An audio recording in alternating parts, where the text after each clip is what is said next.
Okay, good evening. Welcome to our work session. We called a work session to discuss and go over the clerk's department. Our clerk resigned at the end of last month, and that leaves us with a vacancy. And as a council, we need to discuss how we want to structure that vacancy, whether we want to fill it or do something different. So we're calling this work session to sort of discuss that. Prior to this meeting, we sent out both job descriptions for the clerk and the deputy clerk to council to review and come up with suggestions. And with that, I'll turn it over to council.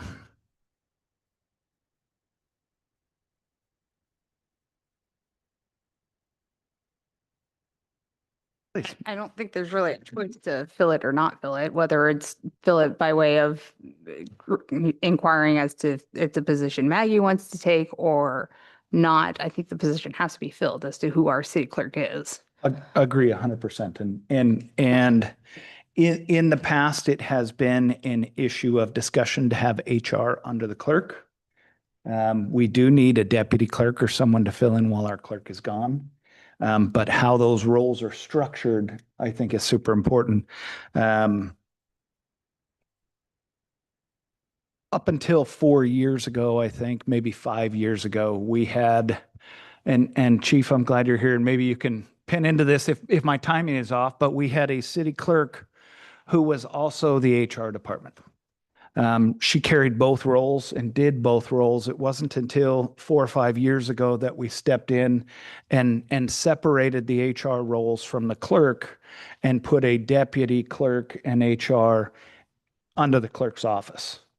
Whether or not that was needed, I don't know. Someone felt that it was needed at that time. So that's how that position got started. Prior to that, we didn't need that position, and that was filled by the clerk. And I think that was a great way moving forward, especially now with the attorney that we have, the attorney group that we have is so up and in tune with issues at the city and lawsuits that if anything major comes through the HR department that can't be handled by our HR department, or it's more than she wants to take on, it's nice to be able to hand that off to the attorney. And if it's not something, if it is something small and minor, as the city clerk HR, she could handle that in-house and it doesn't have to go to the attorney. But we haven't had a whole lot of little things. It's been some bigger things that have gone to the attorney. So prior to 4 years ago, when we separated the other and created a deputy clerk, what happened when our clerk was unavailable?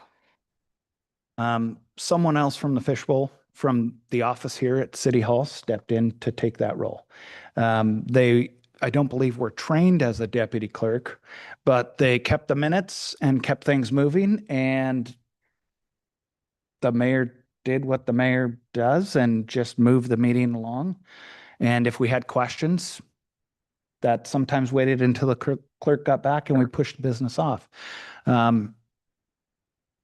It actually worked out pretty well, I think. I don't know, Chief, do you have I'm sorry to put you on the spot, but I guess you're the history. You're the historian now. Yeah, everything you said is correct with the history, and that's the way it was. And just for Will's benefit, that person that usually stepped in was the CFO at the time that usually stepped up and did the to run the meetings. Not that it would have to be again, but I see benefit to both sides of it. When it was one, Maggie would know better than I, but the workload can probably be handled. It's just that when the clerk is gone, that is where the hardship comes in possibly. Just from my experience with the fire department, when I became the fire chief, we went a year without a deputy chief underneath me. And that I worked with Mayor Welch at the time with that plan. And it was an evaluation period to see if we needed to rehire a deputy chief. And after that year, it was very apparent to me that I absolutely did. For my sanity, the workload was handled with just the fire chief, but the stressors of that relief position, for example, I just came off of 2 weeks of leave. That 2 weeks of being gone didn't mean you were gone. You were working that 2 weeks you were gone. So Yeah. I don't know if that's similar. Maggie would know very much more than I would if that would be the case, if it was recombined. But keep that in mind that that's the big thing is it's that relief. Yeah, and I think that makes a lot of sense. Thank you, Chief. I appreciate that. I mean, I think the current structure works well. I think one of the disadvantages to not having our actual, having the two currently is that Maggie's missing out on the training that she was going to go to that was going to occur this week because there's so much going on within the city right now. And not having that somebody who can step in really reduces the ability to get the training that I think a clerk should be able to continue and do. So I think the way that it's been structured is a really good structure, having that backup just for when emergencies come up and anything else, and you're not just throwing somebody to the wolves to, fumble through a meeting, especially now that everything is on Zoom and everything else that you may not have had all of before. I think the dual structure is a good way to go. But I don't know specifically what the workload looks like, and if the deputy HR position separated from the clerk's duties specifically keeps two people fully busy. How it is right now, it does keep two people busy. The issue that we've run into, or the problem we've had, is that it's a city clerk and then a deputy clerk slash HR administrator, and having that deputy clerk with the HR to keep that portion separate from the clerk is difficult and not advisable, I guess, is what the feedback we've got. It is hard to keep more than half of your job separate from your supervisor. But the redundancy is important. I think if the clerk is out of the office or not here, to be able to have somebody that's trained not only to run the meeting, but the week before will be agenda deadlines and postings that also needs to be able to happen. Do you have any solutions to the separation of HR and deputy clerk? One idea is to make them both clerk and HR to add redundancies on both ends. There's disadvantages to that, to having the clerk intermixed with HR. I know that that's not ideal, but that does add redundancy for both positions. Or else keep them completely separate, have a clerk and an HR, but then you don't have that needed redundancy for the clerk. And Brent, go ahead. Considering we only have 50 employees in the city, I don't think we need a full-time HR. I can't see where a full-time HR would be busy enough. If you wanted to do a separate position, it would have to be a part-time position, but we're getting away from the permanent part-time. So even them combined, if we are going to have a deputy clerk and an HR, leaving them combined is the only thing that makes sense.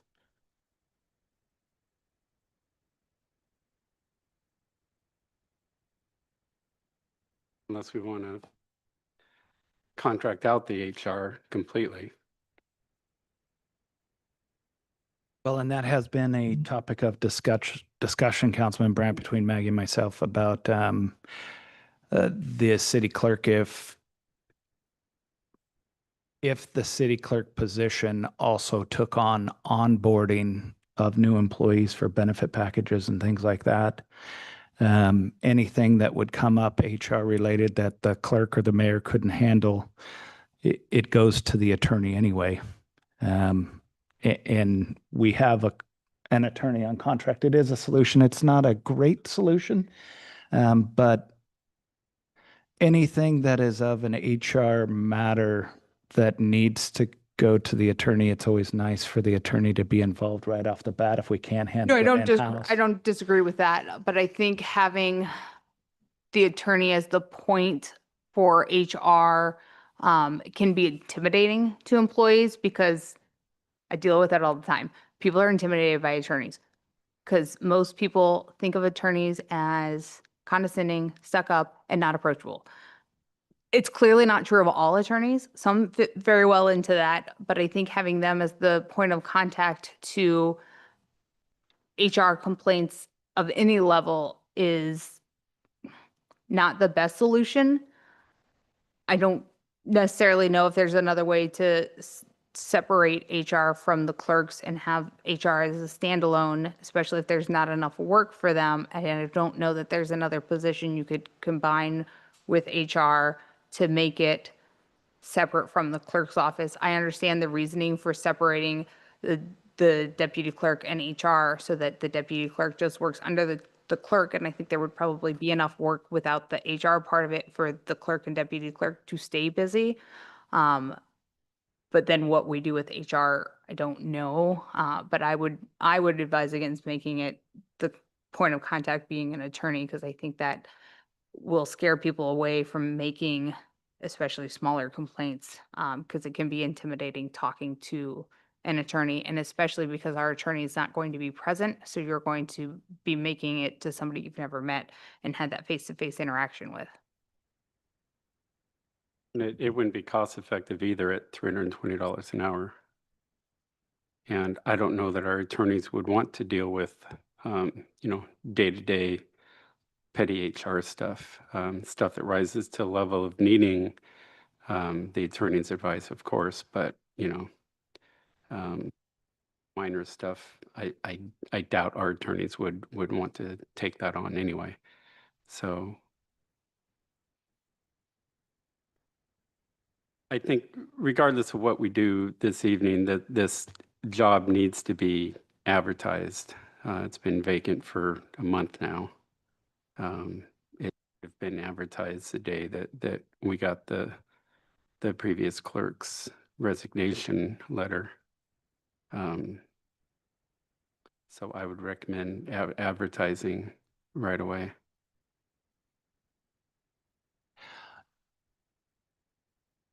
Councilman Brandt, if we decide to combine the positions into one position and retrain or train another employee that's already currently employed to be a deputy clerk, while the clerk takes on portions of the HR role,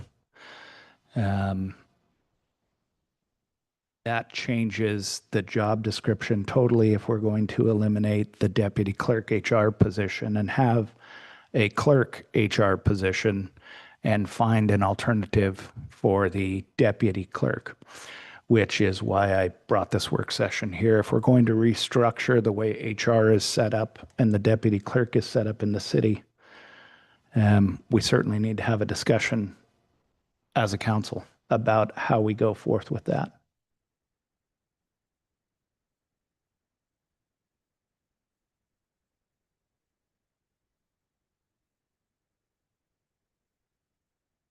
What do you think, Maggie? It's working the way it is now, correct? The only issue is that you don't like reporting to the clerk as HR. No, I don't mind reporting to the clerk.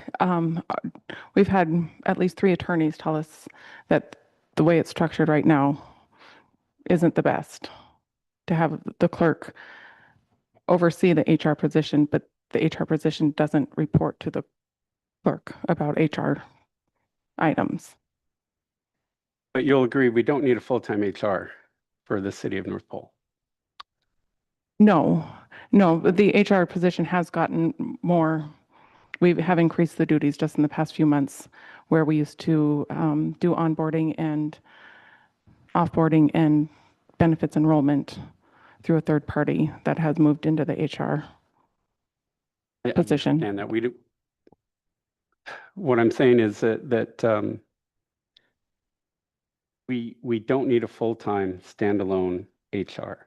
So regardless, HR is going to have to be combined with another position, no matter what. And then that position would be overseen by somebody else, whether it's a clerk or I don't even know who else it would be. So how do you? Yeah, propose combined to- with the current position. No, what I'm saying is that if we're going to have a deputy clerk and an HR, Mhm. we don't have enough work for a full-time deputy clerk. We don't have enough work for a full-time HR. So if we are going to have the HR combined with somebody other than the clerk, you're going to have the same problem with, you're going to have to answer to somebody else. Sure. So what's your answer I mean, we could, like I said, just contract out all of our HR and then just train somebody else, randomly to fill in for the clerk when they're not here. Or we can continue doing what we're doing now and have a deputy clerk HR. It's not ideal, but what would be ideal? I guess I don't have an ideal thing. I just thought this is a great time to discuss it when we've been told that this current structure isn't the best, that this would be a good time, that if council decides to restructure it, this would be a great time to do it. Exactly. So how else would we restructure that? That's what I'm asking. How else would we restructure it? I think what he's trying to say is when you've talked to the attorneys, they've talked about how this isn't an ideal solution to have them combined. Have they given options of how to separate them or given suggestions? said to of what make- might be good. Make HR a standalone. So I think you either have to make HR standalone or make both positions, both HR and clerk. Well, that would make more sense than to have it as standalone HR, because like I said, we don't have enough work for a standalone HR in the city of North Pole.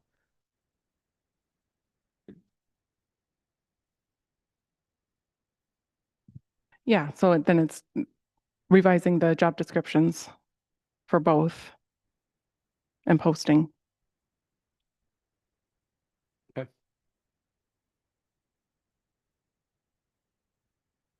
So is that the council's intent then, is to try and move forward with both positions as deputy or as clerk slash HR? Is that what I'm understanding from that discussion? I mean, if both clerk and deputy clerk are clerk plus HR, I think that creates its own separate issue of now who does the clerk report HR issues to? And so, It's I going to don't think make the it's- same problem that we're having. right, it now. doesn't solve the problem that the Right. attorneys are advising us to get away from. If the clerk becomes, or if HR becomes standalone in their HR, I'm assuming they'd now be head of their department, who would they report to? There's been different advice, I mean, either the mayor or council. And both have been suggested and both have their inherent problems, regardless of how it's set up. Bringing HR questions and problems to a body of 7 would then require an executive session. Bringing it to the mayor also has its own inherent problems of how the mayor handles that with HR and where it goes from there. Well, Please. considering the current issues that we're having in the city, it would be very inappropriate for HR to be put under the mayor. Good question. Chief Heineken, I seem to remember way back when I first started on council, a lot of times when HR issues came up, whoever happened to be handling it, whether it was a clerk or somebody else, oftentimes it went to whoever was handling insurance matters for the city, which might have fallen under the CFO. I'm trying to remember. There was something that was worked out so that any kind of things having to do, like with the onboarding with insurance, for example, would sort of be an HR issue. But back then, I think the CFO knew more about that than pretty much anybody else in the city. So a lot of those things, from my recollection, were kind of merged. So some of the HR stuff went to the CFO and vice versa. Yeah, depending on the situation, there was definitely some truth to that. The CFO, worked very hand in hand with the city clerk at the time, because like I said, the CFO was kind of the backup clerk at the time. And then in those situations where insurance or things like that, that was financially involved, I believe she did get involved quite a bit. Um, I will say from a department head side of things, just my opinion, we saw significant improvement and relief from our side of it once they were separated. From my opinion, when they were combined, the clerk concentrated on the clerk duties and did the clerk duties very well. And HR was just secondary. So when we did come to them with HR issues, that really wasn't their forte and what they felt their job really was doing.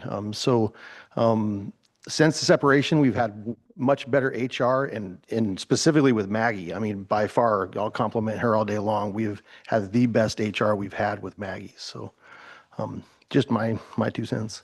Agree with that. Thank you, Chief. My recommendation would be just go with the status quo.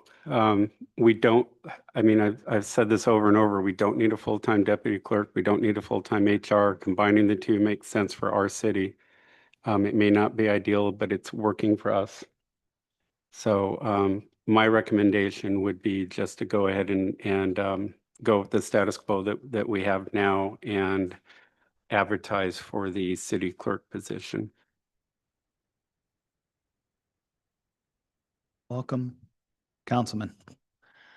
I've been listening and my 2 cents are just, given the potential problems on either side, just keep it as is. May I? Yeah, please. Perhaps adding some, stating the job description of the deputy clerk HR position for reporting, recommend or reporting standards, and just an update may be helpful. Is there anything else, Maggie, if we move forward with both positions that you would recommend changing since you've sort of been in both?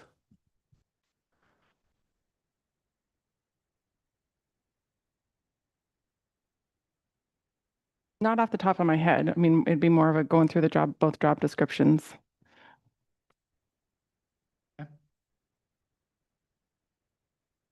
Anything else, Council? The advertisement language, of course, would have to change. It's very outdated. But other than that, I mean, I've read through the job descriptions and from what I know there, it's pretty accurate for the city clerk, that is. So Yeah, I just pulled the job descriptions as they were sent out in 2023. Okay, thank you for the work session. Anyone else have any comments before we recess for a few minutes?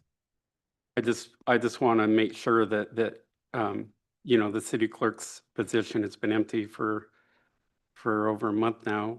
I just want to make sure it does get advertised and we can get this filled as soon as possible.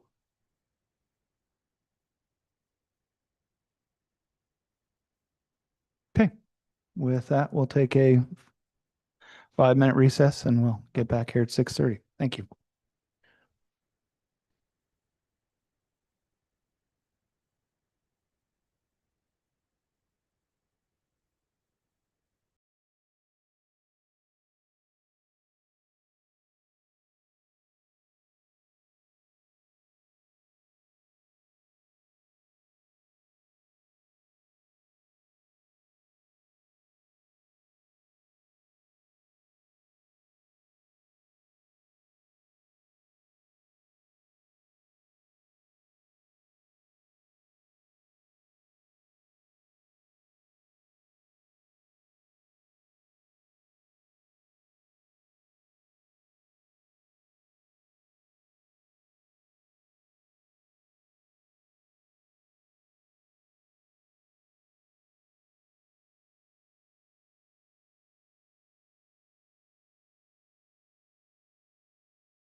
once a year, I do my, Okay, we're good. Thank you, Madam Clerk.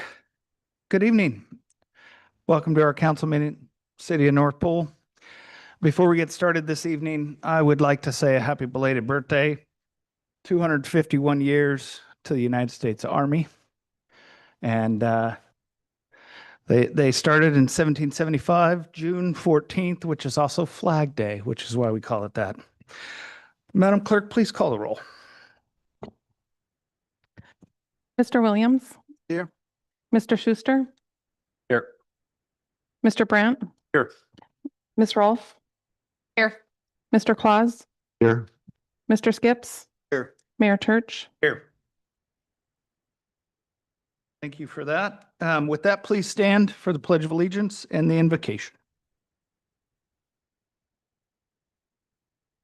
Pledge allegiance Of the United States of America. And to the republic for which.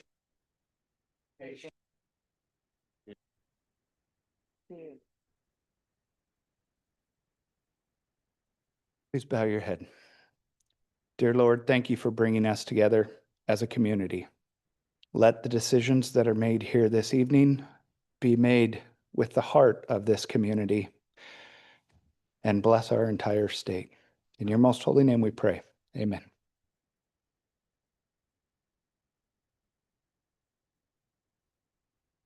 Okay, that brings us to item 4, spotlight on new business. The wash house, please come forth and you can sit in the table there and just make sure you pull the mic. Yeah, that'd be great.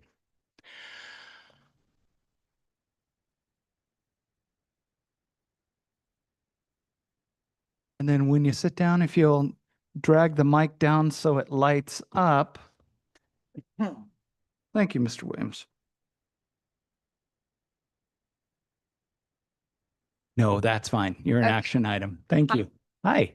Hi, hey, my name is Molly Dugan. I am the new owner of what is rebranded the Wash House, formerly known as Forbes Laundry, formerly known as the North Pole Laundry.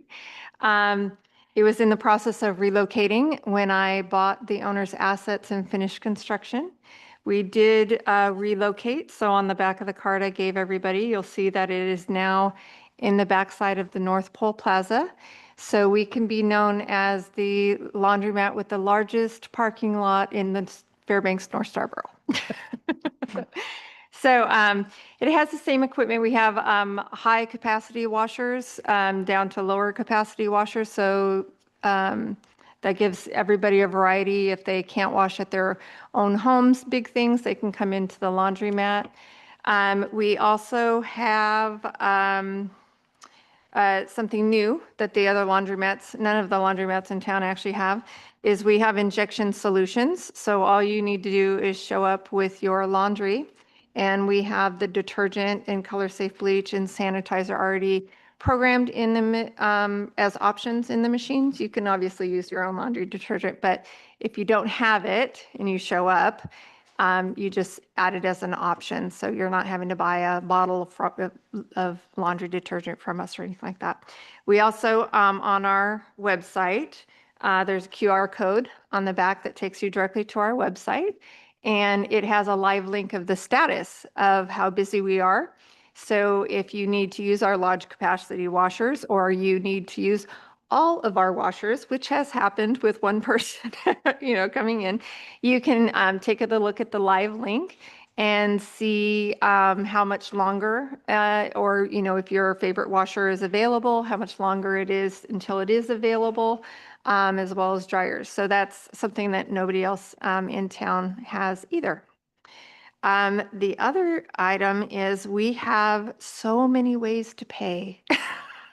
So they take coins, which is kind of the traditional at a laundromat to take coins. But we have QR codes on each machine that you can just scan and pay from each machine with your phone. You can download the Speed Queen app and load funds and have the app as your preferred use. Or I have a new wall kiosk that you can just put all of the washers in that you just loaded up and then just tap and pay with your credit card. So that's like, everybody is really liking that feature, that they don't have to have another app on their phone or anything like that. We do have wash and fold services. So if you don't have the time to do your own laundry, you can drop it off with us either same day or next day. For same day, we just ask for it to be dropped off before 3 p.m. and then we'll get that done for you. We also have 2 showers. So North Pole in specific, Fairbanks also, but North Pole in specific has a big need for showers with, dry cabins or especially this time of year, people out camping and things like that. So we run about anywhere from about 8 to 20 showers through us a day. And one of them is disability compliant. So I have extra bars in there, has, it's just a bigger shower. It has a bench in there. So anybody that can't get into just a regular shower, we have a disability shower at our laundromat with handheld shower and everything like that. So I'm super happy to be the owner. I'm a longtime Fairbanksan. I was born and raised in Fairbanks, and I was gone for about 20 years. And I came back about 3 years ago to help my family do some, parental transitioning, that sort of thing. And then I just never went back to LA. So I'm kind of here to stay, especially having bought a business. And then this will be probably the first one of at least 2. So I'm planning one for Fairbanks. And then I'll start looking down towards Delta and Nenana and see if we can start expanding services down in those areas as well to have, comparable services. The one in Fairbanks, I wish I could do it here. In fact, I might still try to do it a little bit, but I'm just hoping to get a dog wash in there because a dog wash is really something that the community also needs locally. Yeah. Anybody have any questions? I do. What is your phone number? I know that you have it on here, but if you'll say that, and then I also want to know about press service and dry cleaning. Do you offer a service where they drop off their dry cleaning and can ship that out? Start with my phone number first. Okay. It's so it's the same phone number that was at Forbes and North Pole Laundry. So it's 907-415-9000. And the email address is welovelaundry@thewashhouseak.com. The dry cleaning. It is a good question because we do not have dry cleaning here in North Pole. So my plan is to, in fact, it's on my to-do list this week, is to make a connection with a laundromat in Fairbanks, not a laundromat, but a dry cleaner in Fairbanks, that we will take in laundry and then they would come pick it up and then drop it off to us. So as soon as I get that out, I will get that settled. I would put that out in my social media. So I do have Instagram and I do have Facebook, and it has a pretty good following. If you guys, join either one of those things. And then I usually put out like anywhere from 2 to 4 messages a week of what's going on. We also have, I should also say one more thing. We also have a community board. So back by the showers, I have installed a community board. So anybody, if you guys need to make announcements for anything, just go ahead and, have somebody come post it on our community board. We just ask that you put a date on it. I'm a bit of a boomer. Would you mind telling me what your Facebook page is so I can make sure that we like that? Facebook is thewashhouse.com. Thewashhouse.com. Okay. Yeah. Yeah. Okay. Perfect. Thanks. Yes. So I remember you telling me that you're staffed whenever you're open. Yeah. And that's really nice. Yeah. So we are open every day from 7 a.m. to 10 p.m. Last load of laundry is at 8:45. Our last shower is at 9:30. So if nobody comes in for a shower, we're closed at 9:30. But we are staffed the whole time we're there. So somebody, unless, somebody has to run an errand or somebody has to leave early and the next person's coming in, we're staffed for all of those hours. Because there is a lot of questions. And I'm not quite sure how other people did not staff it or we're open 24/7. So yeah, we're staffed. Thank you for the open house that you put on. Yeah, please. Councilman And Brett. then also, I don't know if you want to talk about your future plans about the drop off and pickup possibly. Yes, that's also another a service that will probably work into, I'm hoping to get it established by the fall to do drop off and pick up and drop off for wash and fold. It will likely only be about 2 days a week though. So I'll do pickup. If you need it next day, then you can come pick it up at the laundromat. Otherwise, it'll probably be like kind of a Tuesday, Friday thing where I drop off and pick up. And then again, I'll make that announcement usually on social media. I'm also going to start doing the 50/50 on the radio for the wash and fold service. So we do have gift certificates, and so that's how we'll do that. I know one of your landlords came in and bought gift certificates for her apartment complex, her fourplex, because her water is now shut off for down the road here. So if you know any landlords or anything like that that need to shut water off and they need to send people somewhere to take showers or indoor do laundry, we're happy to sell gift certificates and help manage that for them too. Yes. And then also, I remember you telling me that you get a lot of business from travelers that like in an RV, they want to come and do their laundry and Yeah. take a Again, actual shower. the largest parking lot in the Fairbanks North Star Borough.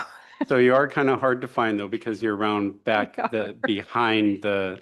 We the, are. Yeah, behind the backside. mall, on the backside of Yeah. the mall, the new part that they just Yeah. opened. So it is a little bit hard to find, but well worth it. So, Yeah, I did try to get a sign up similar to Hotel North Pole on the Richardson, and I was told we are an urban area and we are expected to have a laundry somewhere in there. So I will be putting up the signs on the monument sign on North Pole Plaza as soon as Gavora helps me out with that. And I'm trying to figure out other ways to get traffic or visibility to that backside there. So I may do some feather type signs, the waving signs, just on the corner there by the Three Bears gas station. So try to get some visibility. It's mainly right now, it's been word of mouth and social media though, so. You may talk to the old Forbes owner and see if you can put a sign up there. That has been such an icon since I was a kid. Forbes Laundry, you could go there and see if you can talk to the new owners about putting up a permanent sign or renting a space to put up a sign to drive people to your new location. Yeah, luckily, if they do search laundromat and near me, we are on Google, so we are getting traffic that way, and we are getting people, and I'm in the right location. I'm no longer in Pagoda's back seat, so we are on the back side of the mall now. So yeah, that's where we're at. Anything else? Did I show you anything else? the visitor center might be a good place to have them. Yeah, so Exactly, put because some of like I these. said, the these people in up. RVs will stop Yeah. by the visitor center, and if they want to do their laundry and take showers and stuff, it's. And do we have any like city newsletters or anything that goes out that you sell advertising in or anything like that? No, the chamber does. The chamber does. has- Okay, yeah, I'm a member of the chamber. So yeah. Yeah. All right. Well, thank you for joining us this evening and welcome to the city. Yeah, thank you. Come on out and do some laundry with me. Thank you, Molly. Okay, with that, it brings us to citizens' comments for items not on the agenda. Madam Clerk, would you mind reading the disclaimer there, please? Any person wishing to speak needs to sign up on the list located on the public testimony table. Respectful standards of decorum and courtesy should be observed by all speakers. Remarks should be directed to the council as a body rather than any one member of the council or staff. Comments are limited to 5 minutes. Okay, thank you. Mr. Rolfe, thank you for joining us. Please state your name and area of residence, please. Name's Adam Rolfe. I live in Lake Drive. So I come here tonight disappointed. The borough started an initiative to change the election date from October to November. To keep all elections aligned, I started one for the city of North Pole. I went out and got the 10 sponsors, the required 10 sponsors, and was issued my petition on April 24th. I was over halfway through collecting signatures, and it was pointed out to me that none of the required fields were on the that were listed on the petition, none of the required fields that are required to be on the petition were on them. I came into City Hall to speak with Maggie, and she confirmed that the petition was incorrectly created, which meant that all the signatures that were collected were invalidated. Maggie then created a second petition, and I took it to Cruising with Santa and to get people who had signed it previously. But there was quite a few that were unwilling to sign it a second time. Then about a week after that, I received a phone call from City Hall saying that the petition was once again done incorrectly. And for the second time, all my signatures were invalidated. At this point, the borough was finally contacted to find out how they did their petition, their initiatives. I can understand not knowing the process since the city hasn't done one since I believe it was 2013 when the marijuana sales for the city was determined. But after finding the first petition was incorrect, why wasn't the borough contacted? Since they do initiatives at least every other year. So I went in for the third time, grabbed the petition, only to go to people who had signed it twice and were unwilling to sign it the third time. Those who were willing to sign it a second and a third time were not shocked or surprised that the city couldn't figure this out. That statement from the people of North Pole should concern everyone. This process was a mess. And something's got to be done. It's got to be figured out. So another thing that has concerned me is the North Pole Economic Development Committee. This last Friday, with about 24 hours notice, it was posted on the city website, and for a time in the middle of the workday when most of the citizens in the city of North Pole can't attend. Committees that are supposed to be open to the public should not be posted and not be held when the citizens can't even attend, even if they want to. So during that meeting, another session was scheduled for, I believe it was next Wednesday. And that was also scheduled for the middle of the day at 2 p.m. So the days aren't consistent, the times aren't consistent. How are our citizens supposed to plan on attending these public meetings when there's no consistency to any of it? These things should be figured out by the committee, by the council, not its citizens. All I have. Thank you. Any questions? Councilman Brandt? On your, excuse me, when you're collecting signatures on the initiative there, what was wrong with it the second time? You didn't say it was. The wording on the summary was, it had extra wording on it. Had what? It had extra wording than what the actual petition or what the actual ordinance changed. Wording that you did not put on there? Okay. Have you been able to get all the signatures? that Yes, you need I for that? turned it in this afternoon, actually. If I may say, you picked up a second incorrect and you went out and got a bunch of signatures and never realized that the wording was different on that initiative while you're getting signatures? Correct, because your city told me it was correct. They verified it by the attorney, and then later on, or I don't know if it was verified by the attorney, sorry. It was confirmed by the city that it was correct. So I took them at their word. Okay, but the wording that was on there wasn't exactly how you wanted it, so you understood that that was not correct. After they called me, yes. Okay, so you didn't read through it then when you received it the second time? No, because I was busy rushing to get more signatures. Thank you, Mr. Rolfe. Yeah. Thank you for your testimony.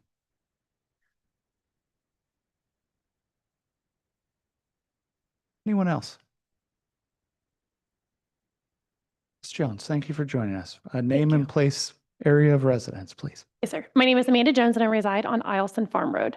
I want to say a special thank you to you guys, the mayor and Maggie. Our meeting last week for the American Legion was scheduled to be at Terry Miller Park Pavilion. The lovely weather of Alaska rained us out. So we quickly, in super short notice, had to pivot to find a backup location. The mayor quickly approved the facility use and Maggie went out of her way to ensure we had access and then even came in to confirm that we could get in since there were server issues and she was afraid that our access would be restricted. The guest Wi-Fi was a bonus.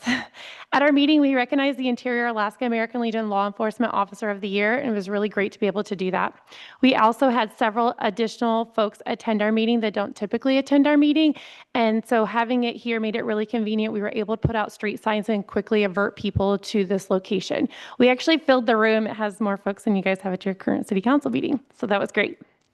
Granted, most of them came for the Law Enforcement Officer of the Year and high school recognition. Most of them left, so our meeting was about y'all's meeting size too.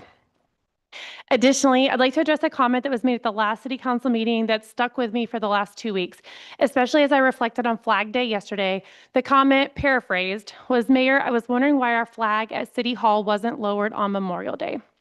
After reviewing every policy and procedure available online for the City of North Pole, I found no reference indicating that managing the flag is the mayor's responsibility, or anyone's for that matter. As elected officials, each of you represent the City of North Pole, and any one of you, upon noticing the flag was not properly displayed, could have and should have taken action. Integrity, by definition, is doing what's right, even when no one is watching.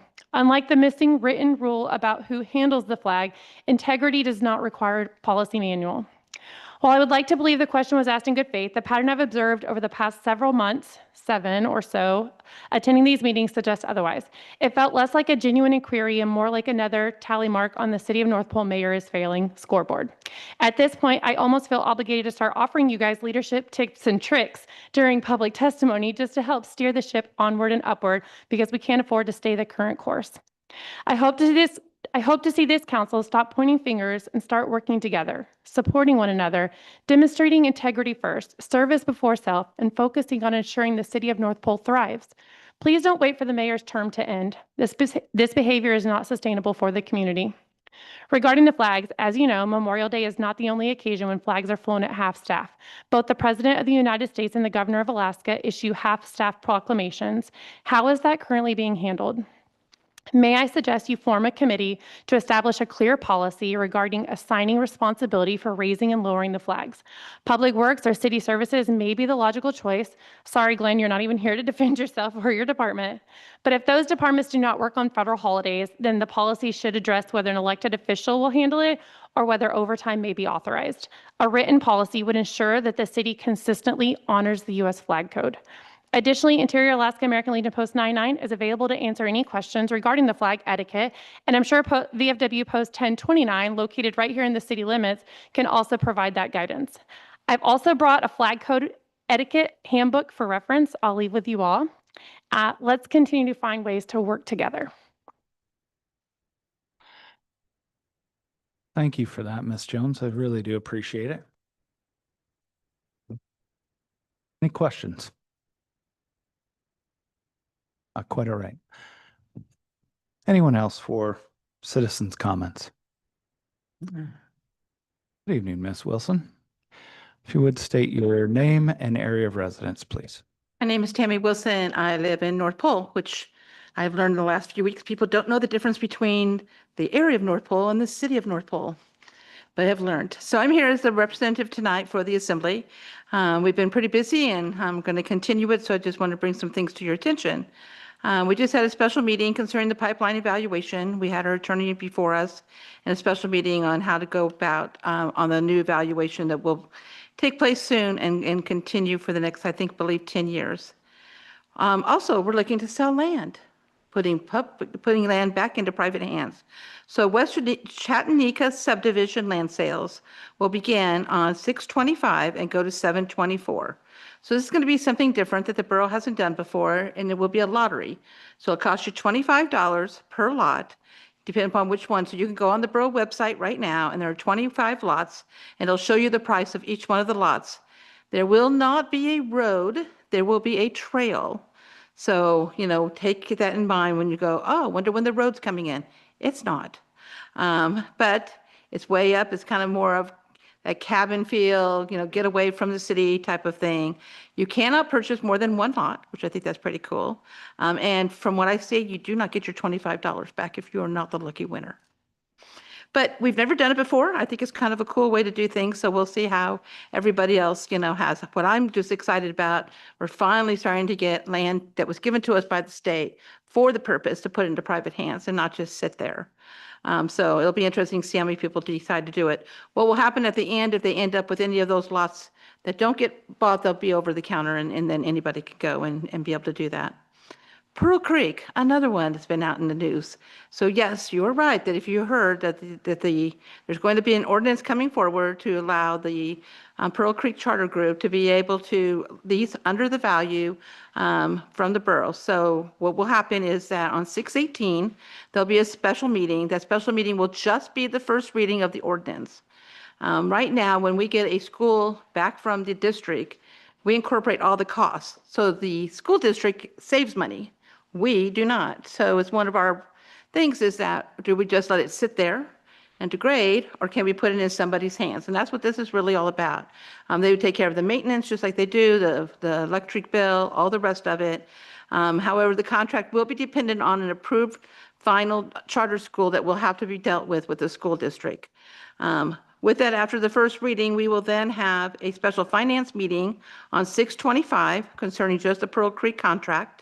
And then on 7/1 will actually be the special meeting on the ordinance where people will be able to comment, besides all the emails that we are getting on both sides as well.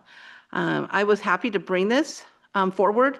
This group actually went to the school district first, trying to go in kind of like Barnett does, how can we become a school without necessarily being a charter school?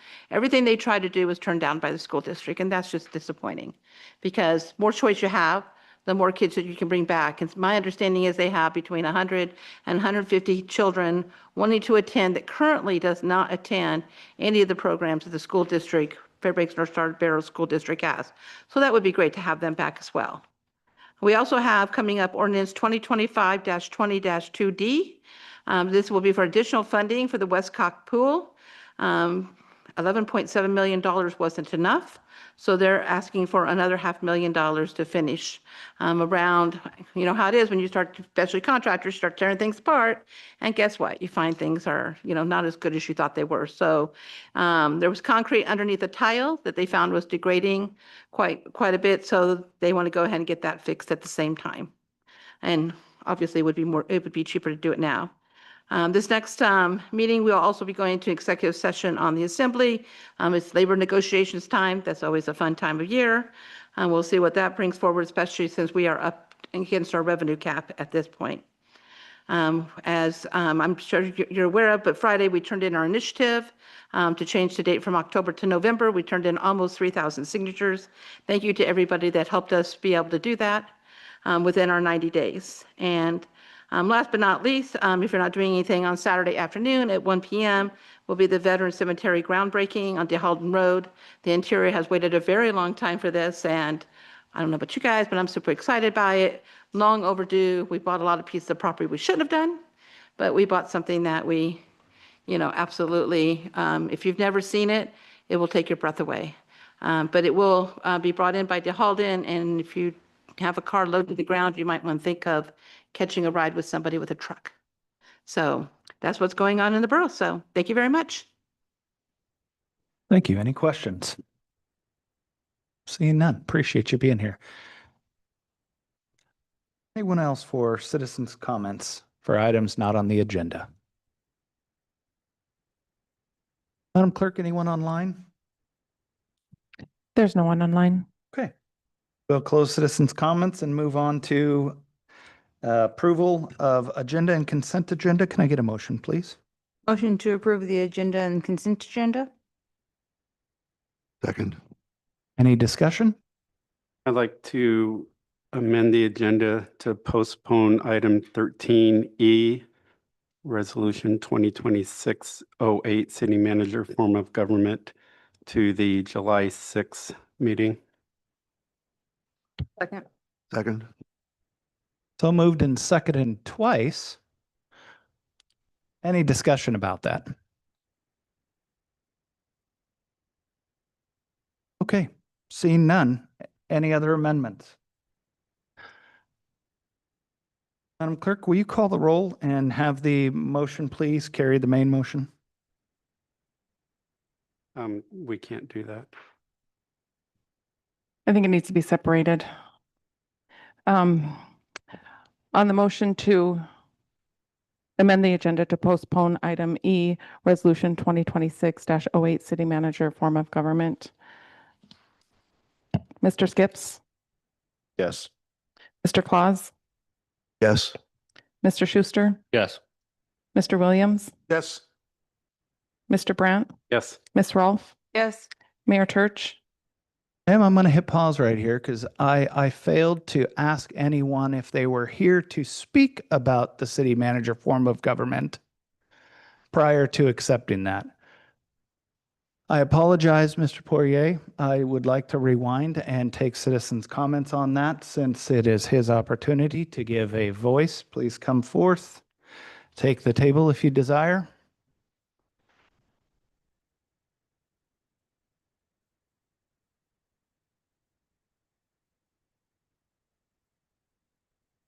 Good evening, North Pole City Council members. Thank you for allowing me to speak.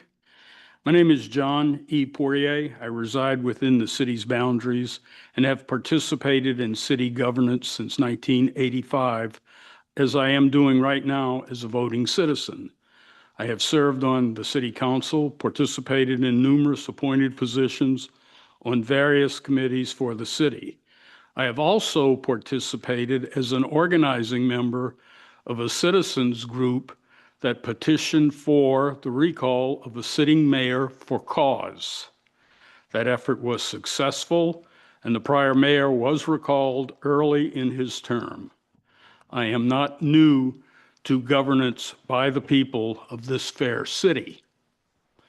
I am strongly opposed to Resolution 2026-08. Hiring a city manager is a costly undertaking, especially for a city of this size. Putting this issue before the voters is also problematic for the existing governing body. That's you guys. If you do so, you would be admitting to the public that you have failed.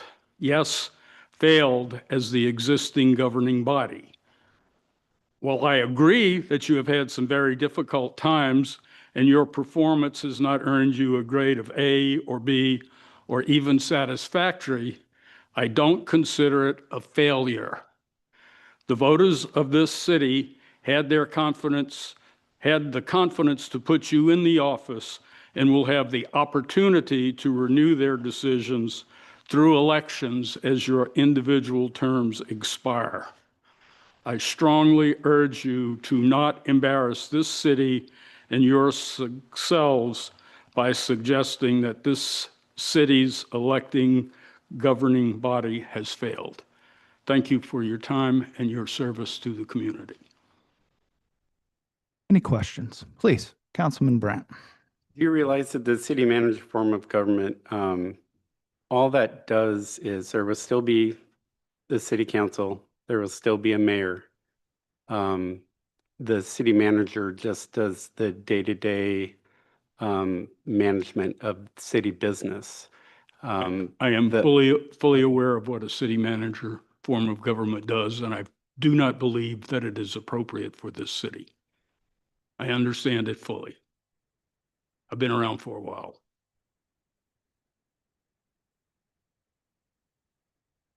Seeing no other questions, thank you for joining us. I apologize once again for not accepting that prior to the vote. Madam Clerk, any other discussion on that? Madam Clerk, please recall the vote. On the motion to postpone item E, resolution 2026-08, city manager form of government to the July 6th meeting. Mr. Skips, Yes. Mr. Claus, Yes. Mr. Schuster, Yes. Mr. Williams, Yes. Mr. Brandt, Yes. Ms. Rolfe, Yes. Mayor Church. No. Would anyone like to change their vote? I passed 6-1. Any further amendments to the agenda this evening? Seeing none. Madam Clerk. On the agenda, Mr. Skips, Yes. Mr. Williams, Yes. Mr. Brandt, Yes. Mr. Claus, Yes. Ms. Rolfe, Yes. Mr. Schuster, Yes. Mayor Church. Yes. Yeah. Anyone like to change their vote? That passed 7-0. All right. Thank you. Brings us on to communications from the mayor. I want to say congratulations to the Alaska Air National Guard, the 168th Wing, on celebrating their 40th year in action at Eielson Air Force Base. We very much appreciate them. The city of North Pole has an open job posting for the Director of City Services, which supervises and coordinates the Utility Department, Public Works Department, City Building Maintenance, and City Construction. Applications and a full job description can be found on our website, northpolealaska.com. The Alaska International Senior Games is looking for a commissioner for the horseshoe event that's happening here at North Pole at Terry Miller Memorial Park. That is August 8th. If you're interested in being a commissioner for the Alaska International Senior Games, you can reach out to Diane, who is the head of that, at 907-978-2388, or on their website, alaskaisg.org. June 18th, the Santa Senior Center is hosting an Alzheimer's Art Link. They have a local artist that comes in and teaches those folks with Alzheimer's how to paint and try and connect with them in a different way. I'd like to really thank Santa Senior Center for doing that. That happens at 5 Thursday, June 18th. The July 4th parade is fast approaching. If you are interested in joining the parade or interested as a vendor at the after party at the Grange, please reach out soon to the Chamber of Commerce, and their phone number is 907-987-2665. Also, if you know great things happening in the greater North Pole area, please be sure to reach out to the Chamber. They can include your weekly event in their email that's distributed every Friday afternoon. Fun things to do here in North Pole, the Gazebo Nights. Fairbanks Arts Association has a free outdoor concert series in Pioneer Park. Wednesday, June 17th, the Fairbanks Children's Museum is coming to Chena Lakes out here for Park and Play Days. That's June 17th from 4:30 to 7 p.m. at the Chena Lakes Rec area. And then there's another hosting for Get Out and Play, July 11th at the Terry Miller Memorial Park. Between noon and 3, they'll have free barbecue, cotton candy, live music, and playtime. It's the 7th annual event, July 11th, 12 to 3. Every Thursday at the North Pole Ale House, they have free karaoke starting at 8 p.m. to midnight. Even better, the summer food trucks are out at the Ale House, so please get out there and check it out. The Midnight Sun Festival is coming up June 20th downtown with the Midnight Sun Run on the 20th, starting at 10 p.m. at the UAF Patty Center. And then the Midnight Sun Panners game is June 18th. If you don't have your tickets already, please make that happen. With that, I'll take any questions of the mayor.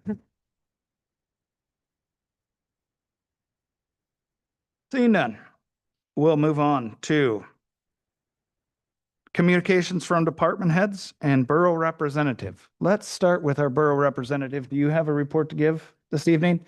I was at the borough meeting, but I believe that Ms. Wilson already gave the report, so I have nothing to add to that. Okay. All right. Thank you for that. Chief Heineken, since the mic is closest to you. Good evening, Mayor and Council and members of the public. It's good to see everybody tonight. Just a couple of things for the fire department. Our new apprentices will be starting July 1, which means that the current year apprentices, their apprenticeship ends June 30th. So they're getting really close. And I'm happy to report more success from this program. In the last month, 2 of them have acquired full-time employment as firefighters. So we had our open position, which we hired Dax Bowman, one of our apprentices, into that full-time position. So he'll remain with us full-time.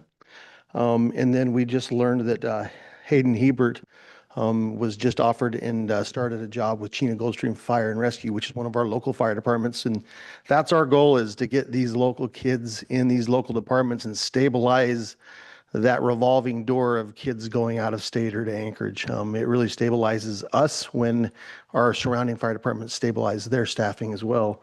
So we're really happy to hear that. And then also in this last month, our former apprentice, who has been part-timing with us since his apprenticeship ended last year, Jake Phillips, just acquired full-time employment with our neighboring department, North Star Volunteer Fire Department. So these apprentices are out there kicking butt. They really are doing well. They're showing how well they're trained and what they're worth, and they're finding their career employment. And we're so happy to see that succeeding, and we're excited for the new 3 coming on in July. The only other thing I have is the weather is nice, almost getting too nice, and it's fire season. So just everybody keep that in mind, that as things stay warm and dry, be fire wise, be attentive to the things that you do that might cause a human caused fire. If we can keep the human caused ones down, that helps a lot, because the natural caused ones are unavoidable. Lightning does happen. So just keep that in mind as you're out and about for this next week, because it looks like the weather's going to be nice. And with that, I can take any questions. Chief, would you just put out a reminder for people? Yeah, I recall in a meeting you guys loan out at chimney brushes. Is that correct? Yes, we do. We have chimney brushes when available. They go out and we have to go out and find them and hunt them back in sometimes, but most of the time we do have them available. And if you're capable of doing the service yourself, if you feel confident, we'll absolutely loan those out. If you don't feel confident getting onto a roof or doing that service, there are professionals out there that will do as well. Thank you for mentioning that. I know with the weather being warm, nobody's really thinking about winter and wood heat. But if the cost of heating oil continues, I think we're going to see a huge uptick in wood burning this winter, and like to prevent any chimney fires that may come from that. So thank you for that. Yeah, definitely. Please, Councilman Brandt. We won't be having another council meeting before July 4th. So I'm just wondering if there's any indication whether we're going to have fireworks sales this year or not. As of right now, yes. I say yes until the weather and fire season tells us otherwise. That's always my agenda as the fire chief, is to let the fireworks sales stay open. But that it really pending week by week as we approach fire season. I'm glad, so far, we're doing well. But that's part of that reminder. Let's keep doing well. And if we can keep, one of the big things that a lot of the public doesn't realize is it's not so much the active fires and weather, it's the resources to take care of a newly lit fire. So when we have bad fire seasons, it really limits the firefighting resources in the area. So if we had new ignitions, it would be a major problem. So that's one of the major things I'm really looking at is the resource availability. As of today, yeah, we're good, and the fireworks should be able to be sold. Please. One other question. One of the last things that our former director of city services, Tim Glidden, sent to us before his last day was the suggestion to replace the bollards around the fire hydrants with candy cane. They would be 6-inch pipe, but they would be in the shape of a candy cane rather than a flat top bollard. Yeah, correct. I was wondering what your thoughts on that was. I know that he sent that to you. Yeah, I definitely had a conversation with him about that, and our real only concerns is the location of the bollards for functionality of the hydrants. And I'm actually happy that we're talking about this, because Many of our hydrants we currently have, when those bollards were put in, they were put in very close to the hydrants. We even have one or two that a hydrant wrench, if you don't know, sits on top of the hydrant. To open it has to swing 360. Well, you can't swing a hydrant wrench 360 on one or two hydrants in our city because those bollards were put in too close. And then there's also some that block the ports. So my explanation to him was like, I have no problem if they look like candy canes. They just need to be oriented in the correct positions to where we have access to use that fire hydrant. And then on the specs that he sent us, they're a little bit taller than the current bollards that we have. Is that acceptable for the fire department? Yeah. As long as they're far Yeah, enough and away. say I know the space- he has a specification. Yeah, to how with that spacing he came up with, we felt that it's adequate for us to get around it. And in thinking about it further, the taller, if we can get those 9 foot tall, I would be, because then it sticks out of that snowbank. Right. Finding hydrants in the snow can be difficult sometimes. So the extra height might actually aid us with finding the hydrant. I think it would also help keep the snow plow equipment from knocking over the hydrants when they don't see them under, because currently the bollards are 30 inches tall on most of them. So to get them a little bit higher, especially in a high snow season like we had this year. I agree. So, okay, Yeah. thank you. Hey, Mr. Harlock. We signed the management letter today for the audit, and that's completed. So we'll be presenting that in a couple weeks. And then I also have a letter for some of the council members to sign after this so that we can get current signers on our AMLIP account. And other than that, I don't have anything else. Councilman Brandt. We had spoke a little while ago about having a special meeting for the audit because the auditor was going to be in town. Yep. I believe Has it's on that date Friday. changed? No. I Okay, so what date will that be? think Friday the 26th. Okay. Yeah. One other quick question. So we heard tonight from a couple of people about the voter initiative to change the voting from October to November. And you and I had talked about how that's going to really be an issue with trying to get the budget done in time. And so I asked whether or not it was feasible to go to a 6/30 calendar fiscal year rather than a calendar year. Because currently all of our, like the SCMT reimbursement, that's, in June. Most of the grants that we have are federal grants, so they're in the fiscal year. A lot of the contracts that we sign, like the dispatch contract, they wanted to change that to a fiscal year also. So have you looked into what it would take and whether it's feasible to change us to a fiscal year also? I think it would just take council decision like the last one. I think that happened in 1984. But pros and cons are going to both sides. Each side is workable. But if you wanted to do a 6/30 or a 12/31, I think it'll have its pros and cons. If you were going to change the election date and you wanted to make the budget process easier, a 7/1, 6/30 might be better. But on some other things, the fiscal year 12/31 would be better. So that's really what you guys want to decide on. What kind of, so if it does change in October when they vote, when would the first, how would we go about changing it to a fiscal year? When would the first time be that we could go to fiscal year rather than calendar year? Would it be the following? Following cycle? Right. Like, yeah. Okay. Yeah. Any other questions? Okay, that brings us on to the clerk.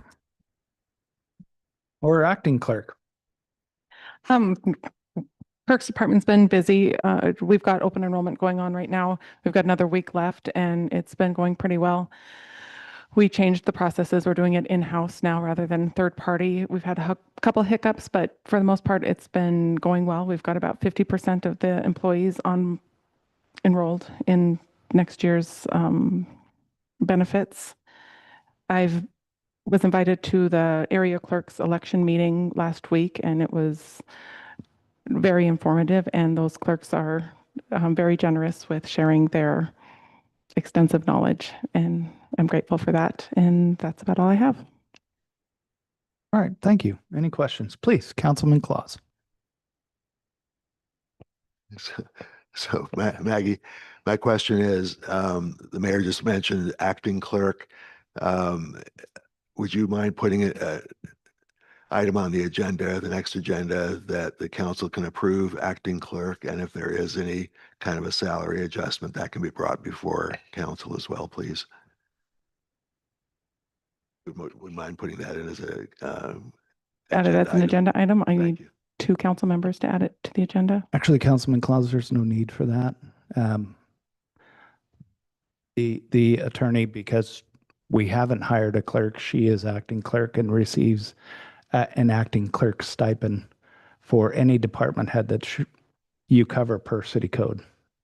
There, since you mentioned that, when we went through this with a previous clerk, there was a matter that was brought before that needed the council's approval, and this is right along the same lines. So if we held the previous clerk to that standard, then our current clerk should be held to the same standard, which means any salary approval has to go to council. Thank you. So that was a pay raise that you're describing, Councilman Claus, for a 2-step performance bump rather than an acting department head increase as it's listed in code. So it isn't the same, and it doesn't need to come to council, but if you would like it to come to council, we certainly can write a memo and have additional council business to discuss. That'd be great. Thank you.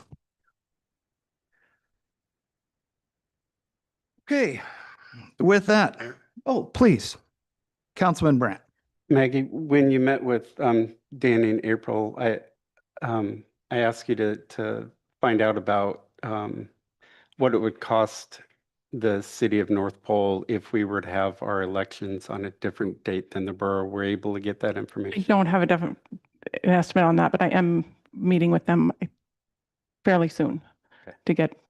and I'll get maybe an estimate on that. Thank you. Okay, thank you. Any further questions? Brings us on to item 11, ongoing projects, which we have none. 12A, unfinished business. Can I get a motion, please, to adopt?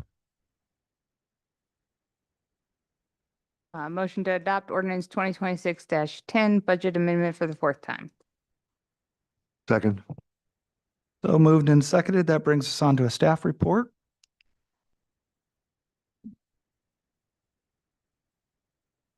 And since the original sponsor was Mr. Glidden, our CFO, would you mind giving us a staff report as to why we're doing such movements?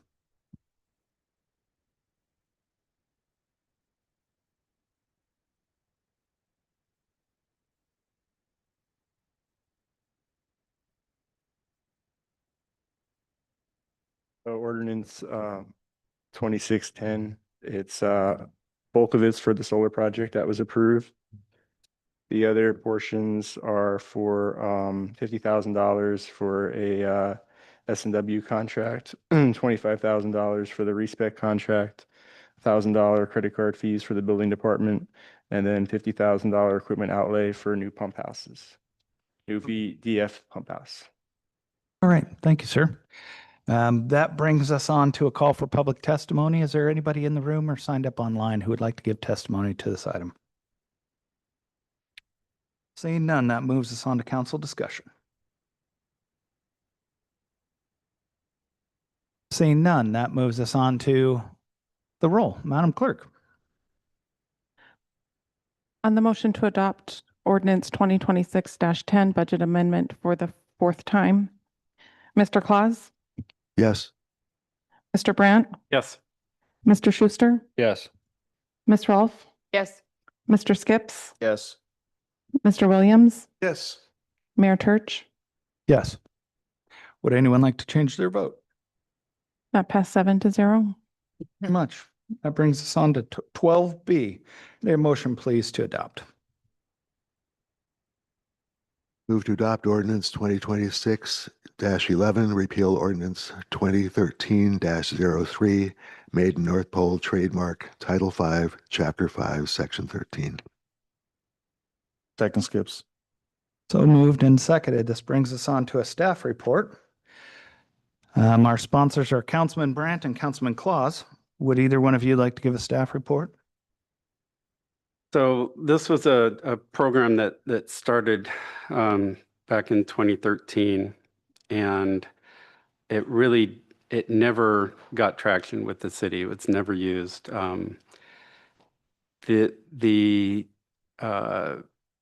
Currently there are no permits that we can find anywhere. There's nothing on our fee schedule. We had a local business that really wants to use this program and contacted the mayor for the last 10 months, has been trying to get answers from the mayor about this, and has gotten nowhere with it. So my idea was to repeal this ordinance, and at the next meeting, if this is repealed this evening, at the next meeting, I'll bring forward a resolution to transfer the trademark to the Councilman Brandt, if I can interrupt you for a second, let's stick to the business at hand as a point of order, please. Introducing the fact you're going to bring a resolution while we're talking about an ordinance is improper. That would be like very improper. So just a point of order, sir, to the matter at hand as not a staff improper. report. My intent is to transfer the trademark to the North Pole Chamber of Commerce. Councilman Brandt, I point of met order. with their board. You can't introduce. I am not introducing. You are, resolution. because I'm your talking about intent- my intent and the Which- reason why I am recommending we repeal this ordinance. Okay, that's perfect. Thank you very much for the staff report. Brings us to a call for public testimony. Is there anybody online or in the room who would like to give testimony on this?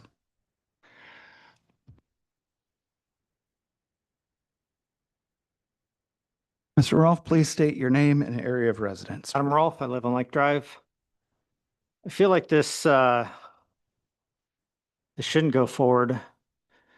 If the intent is to give away the trademark, then it should be stated in the whereas, because that is your intent. It shows your intent for anybody future to know why you guys are repealing this.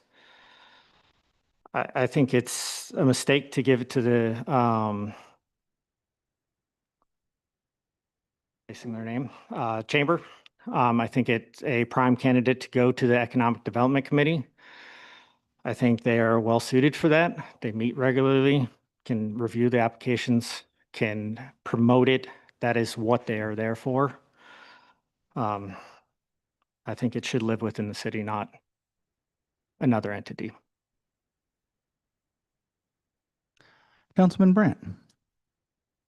So do you know that the ordinance in our code for the economic development, the entire ordinance was repealed several years ago?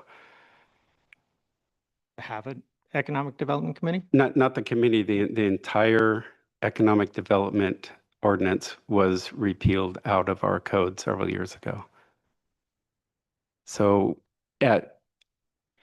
through the years, the Economic Development Committee has come and gone. It went away for several years, came back, went away, came back. There's nothing in our code requiring us to have an Economic Development Committee, and it's not even listed in our code anywhere. So in my opinion, it would not be an appropriate place for it, because if the Economic Development Committee went away, who would be administering the program then? You'd have to deal with it at that point. It'd be another decision at that point. Okay, thank you, Mr. Rolfe. Seeing no further questions, appreciate your testimony. Anyone else in the room or online who would like to give testimony to this item? Evening, Mr. Garza. Please state your name and area of residence. Mike Garza, North Pole, Mavencam subdivision. Thank you, ladies and gentlemen. I'm speaking on behalf of the Economic Development Committee. And it's also important to note that I sit as the Vice President of the Chamber of Commerce.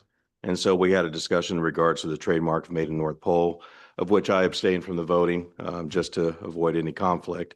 However, the EDC we've drawn up a letter. I'll read that to you very quickly, and I'll provide a copy to the clerk.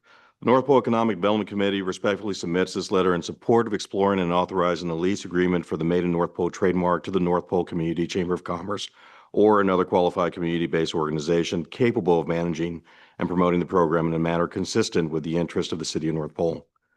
The EDC recognizes the value of the Made in North Pole trademark as an economic development tool that promotes local businesses, encourages entrepreneurship, strengthens community identity, and helps distinguish North Pole made products and services in regional and statewide markets. The continued success of the program depends not only on maintaining the integrity of the trademark, but also on ensuring that sufficient organizational resources exist to actively administer, market, and grow the initiative. As a volunteer advisory body focused on economic development, the EDC believes that the long-term sustainability of the program may be best achieved through a partnership with an organization whose mission and operational structure are closely aligned with businesses, development, marketing, membership engagement, and community promotion. Organizations such as the North Pole Community Chamber of Commerce are uniquely positioned to coordinate outreach efforts, recruit participating businesses, organize promotional events, seek sponsorships, and foster ongoing growth of the program.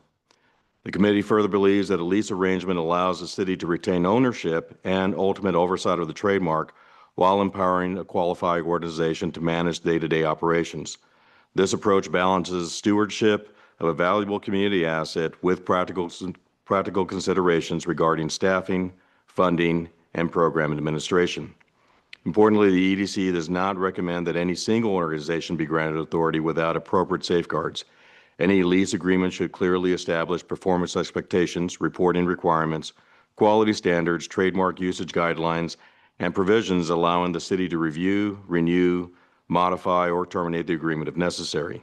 Such measures help ensure transparency, accountability, and continued alignment with the public interest. The EDC supports a process that is open, fair, and transparent, allowing the City Council to evaluate whether the North Pole Community Chamber of Commerce or another qualified entity is best suited to administer the program. The committee's primary objective is not to advocate for a particular organization, but rather to encourage a governance model that maximizes the program's economic impact while protecting the city's ownership rights and community's investment in the Made in North Pole brand. Accordingly, the Economic Development Committee recommends that the City Council consider pursuing a lease or management agreement for the Made in North Pole trademark with the North Pole Community Chamber of Commerce or another qualified organization that demonstrates the capacity, commitment, and resources necessary to successfully operate and expand the program for the benefit of the North Pole businesses and residents. Thank you for your consideration of this recommendation and for your continued commitment to fostering economic opportunity within our city. Thank you. Please, Councilman Claus. Thank you, Mr. Garza. Thank you, sir. Thanks for the letter. Are you, I'm pretty sure you are, but are you aware that this particular ordinance that I put up for repeal has nothing really to do with the city's ownership of the trademark? We're trying to get rid of this old ordinance, which is totally useless, in my opinion, and instead concentrate on an entirely separate issue, which is the city's ownership of the trademark. The city's ownership of the trademark has nothing to do with this ordinance. And I'm not sure if you or the public for that matter are aware of it. They're just like two separate things. So the thing that's before the city council today is the repeal of this particular ordinance, but it doesn't affect the city's ownership of the trademark or being able to lease it, sell it, license it, like you were saying, to another entity. I'm not sure. Are you aware of all that stuff? Yes, sir, I am. Thank you. Thank you. I appreciate it. Please, Councilwoman Rolfe. Have you provided a report to the clerk following your guys' meeting and what happened at the meeting? No, ma'am, that's going out tonight. So I too was at that meeting. Thank you for running that. Thank you for writing that letter. Like you, I didn't vote, but I think it's important for the council and to put it on the record.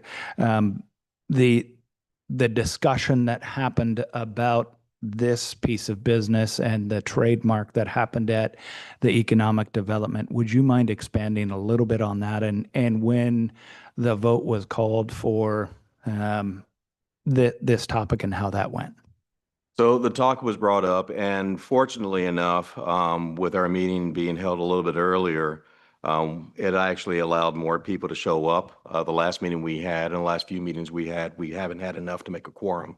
So Bryce Ward is part of the Economic Development Committee, and of course, he's the one that originated this. And so he was able to provide some insight as to why it was something that was developed. And, the idea is that currently it has no value because it's not being used. However, if another entity were to take charge of it and use it, the city could still find value in the Maiden North Pole. As development continues to grow in our area, the consensus from the majority of the folks in the EDC was that this may not have value today, but 5, 10, 15 years from now, it will have quite a bit of value. And so for the city to completely repeal the ordinance or get rid of it probably would not be the best move. At that point, we discussed a little further between having it repealed and then asking the city to transfer ownership of the trademark to an entity like the Chamber of Commerce. But the majority of the discussion still felt, or the majority of the members still felt that it was best if the city retained ownership of it and kept the program going. Please, Councilwoman Rolfe. You said that there is some insight given from Bryce Ward, who started this.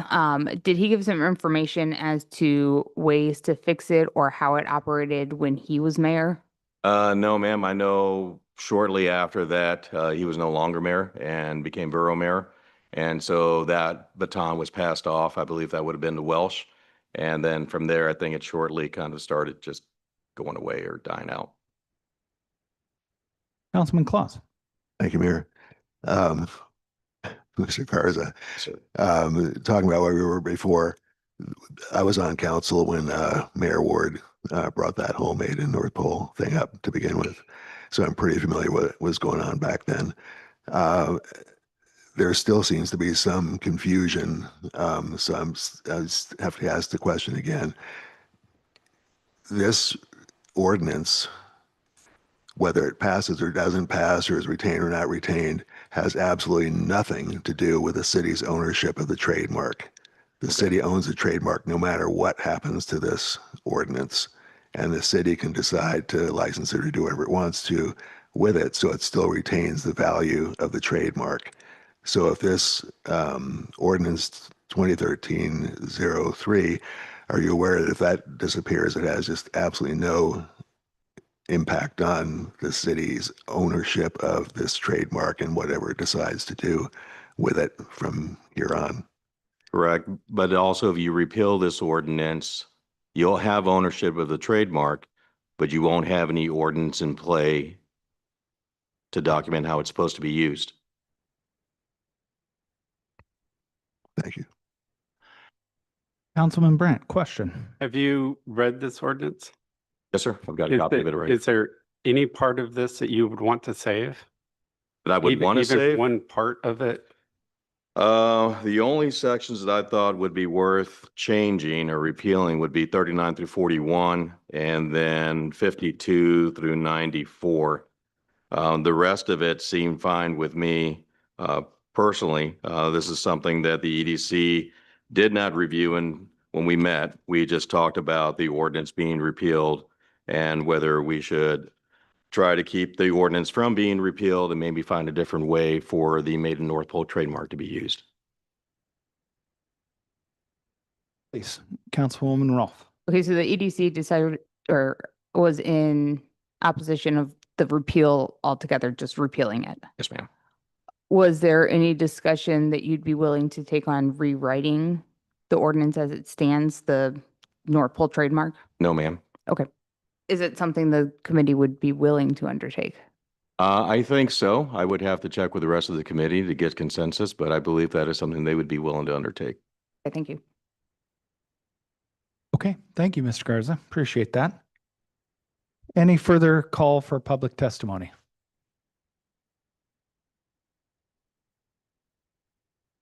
Mr. Jacobson, thank you for joining us this evening. Please state your name and area of residence, please.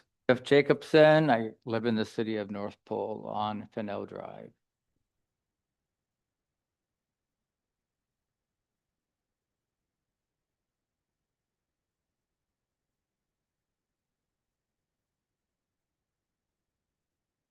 I'm opposed to the adoption of ordinance 2026-11. I would hope that the council tonight would postpone this indefinitely.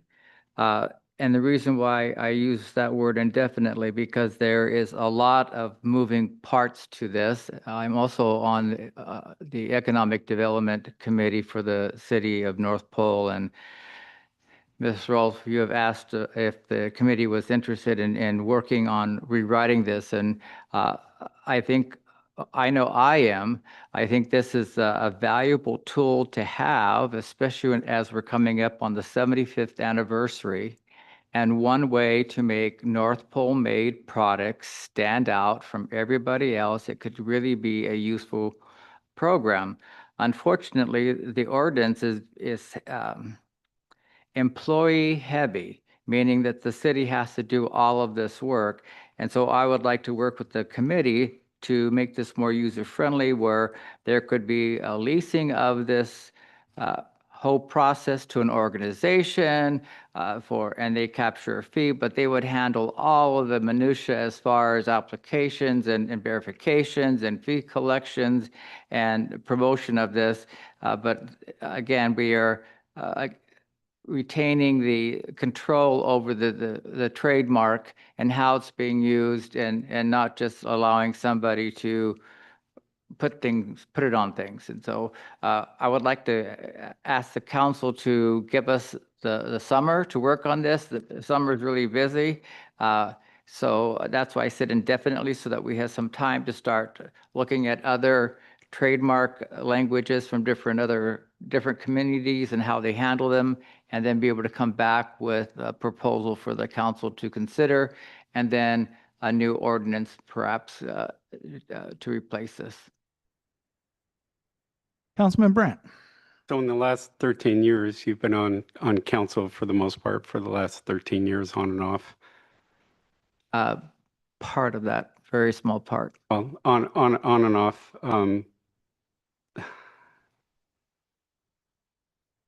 During that time, do you know of anybody that ever used this program you personally know? Oh, there is nothing in any of the budgets that had this as a person's job responsibilities here at the city. In the ordinance itself, it's the mayor is responsible for this program 100%. Throughout the entire ordinance, the mayor is in charge of every aspect of this trademark. And so it's problematic. That's why it's very problematic. We need to and fix that's that. why I'm asking and ask the same question, Mr. Garza, that this ordinance, there's nothing worth saving in this ordinance. It needs to be repealed and a new ordinance brought forward, or transfer the trademark. We're not getting rid of the trademark. We're trying to promote this program. And in the last 13 years since this program was in place, have you even heard of it? No. Exactly. But you do not need to repeal it right now, tonight, to get all of the things that you want done. Repealing it is a final action with the hope that something's going to happen in the future, a future resolution that maybe is worse than this. So I would say, what is the rush? It's been 13 years. Hold your horses and let's work on this. It's something worth refining. It's a valuable resource for the city and for local businesses. We don't need to repeal this ordinance, this code language tonight. So are you aware that there's a local business that is desperately wants to use this, and they've been trying for the last 10 months to get answers to be able to use this program, and have been just told, well, I don't know anything about it, I'm sorry. And so you're saying that just wait through the summer so the Economic Development Committee may or may not come up with something, and where does that leave this business owner? There is nothing preventing a person at this point from putting a made in North Pole label on their products, as long as it does not include what's described in this ordinance, which is a candy cane stripe and made in North Pole. They would not be in violation of that. Once this is changed, then there would be an enforcement part of it. But there's nothing stopping people right now from saying made in Alaska, So made in North Pole. have you read the trademark itself? The language is actually trademarked also. Made in North Pole, Alaska is trademarked. So that would prevent anybody from using that without going through this program. And they cannot go through this program because we don't have a program at the city. We literally don't have it.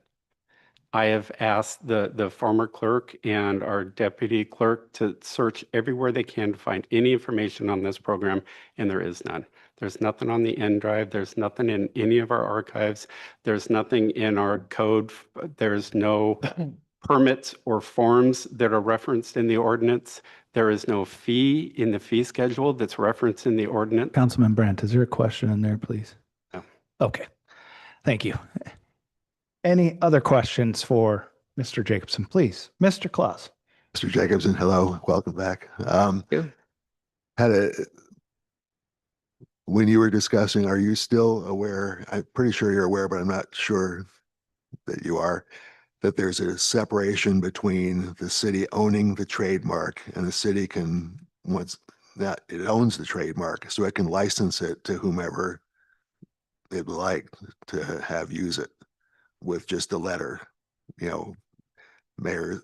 I mean, it would take an attorney, for instance, maybe, I'm sure Ms. Rolfe would probably agree, probably take them half an hour to do a quick licensing agreement, put it before council, put it out there, license the made in North Pole. Would you agree that irrespective of this particular ordinance, some of us are trying to repeal tonight, that the city retains that ability right now to license this particular trademark irrespective of this particular ordinance?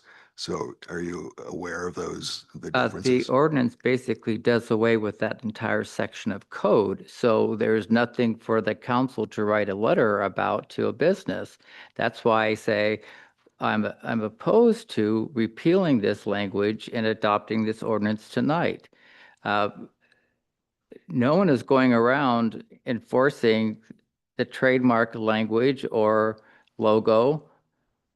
No one's stopping them right now, but what we do have, and it's been brought to our attention, is a great need to fix this and to make it worthwhile for businesses and to make it a valuable commodity for the city and to come up with a process that's very efficient and easy to do.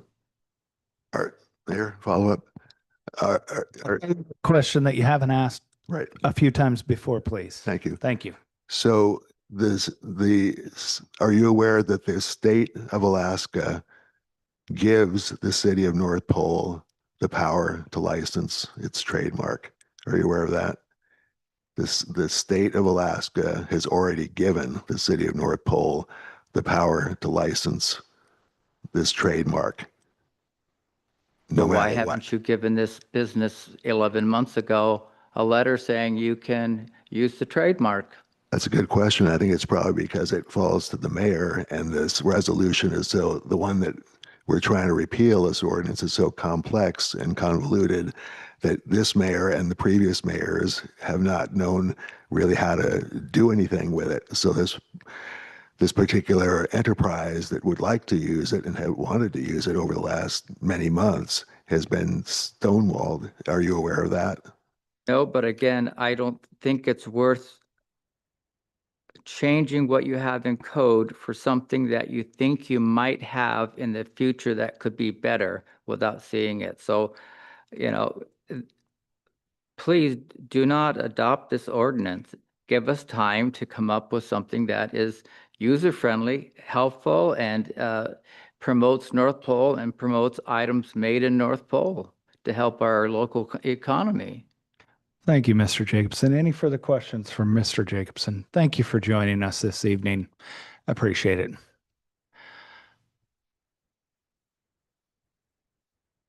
Ms. Whistling, thank you for joining us. Please state your name and area of residence. Amy Wilson, I live in North Pole area.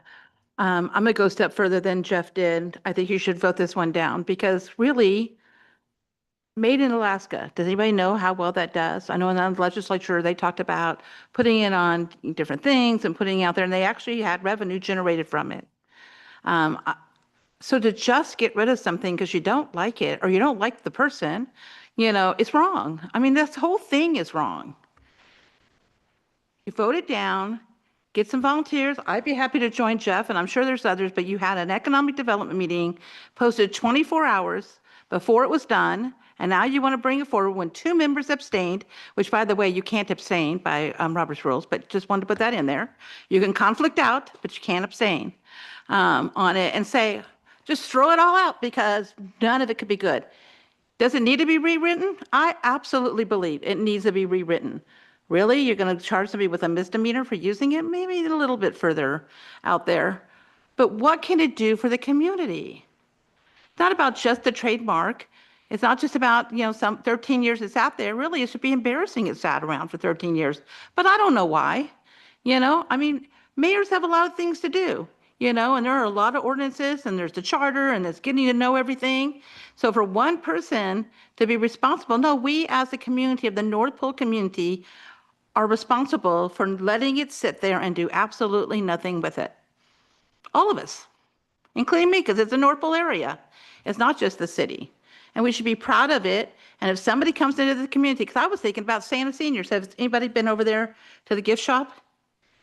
Guess what? Everything's made in North Pole because they won't allow you in otherwise. Wouldn't that be great that they could put that on there? That would be something that the city would be proud of.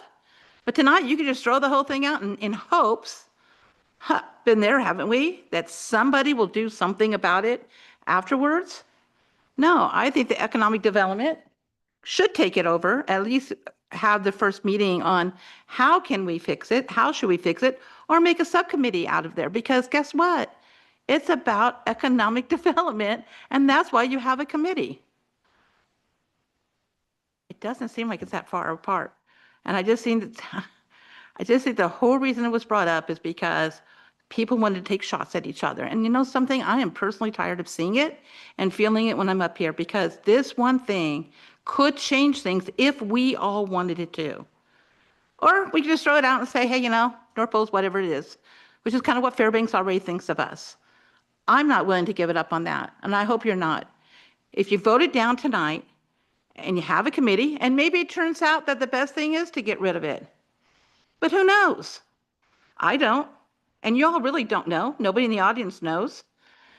And Mr. Jacobson's been around a long time. I remember when we first moved here, he was mayor, and he was the first person we ever saw as a mayor picking up trash on the side of the road. And, you know, I have always remembered that.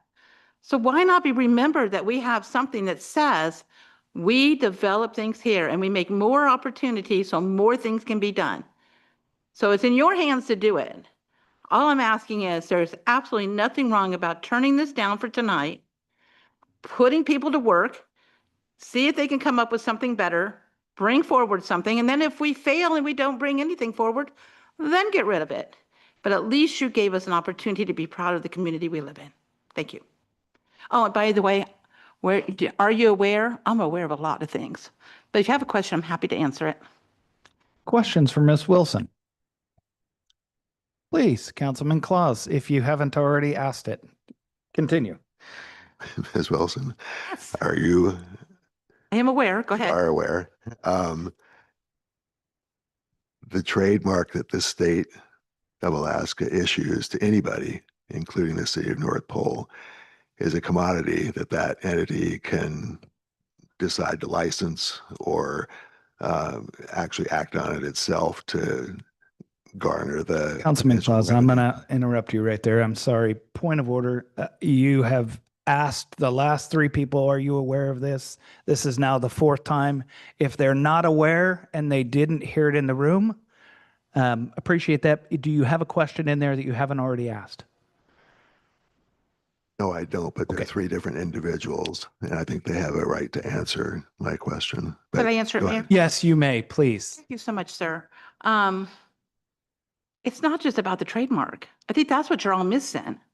It's about what it means to have made in North Pole. I don't care if there's a trademark to it or there's not a trademark to it. The whole point is a way for us to be proud of where we live, what we produce here, and what the people here mean. And it's just awesome that there's a trademark to go with it. But then just to say, hey, let's give it to this person, give it to that person. I mean, why don't we just like throw it out there and see who catches it? So I think you're mistaking the trademark as the most important thing here. It's what represents us. And that's what's important here.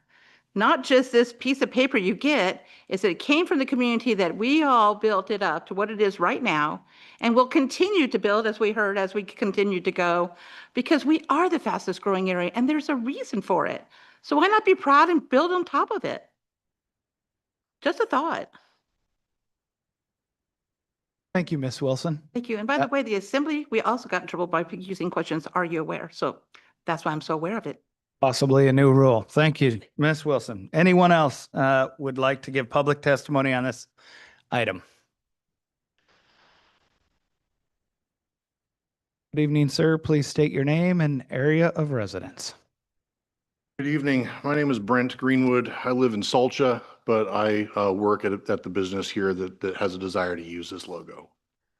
I have some prepared comments, so I'll ask your patience as I stumble through this evening. A little bit tired. I want to talk about the law of unintended consequences. When this ordinance was passed, it was well intended. It was a great idea. It's worth fighting for its continuation, but I don't think it deserves to be here at the city level. And I'll go through that. Good people created it, but it was poorly worded.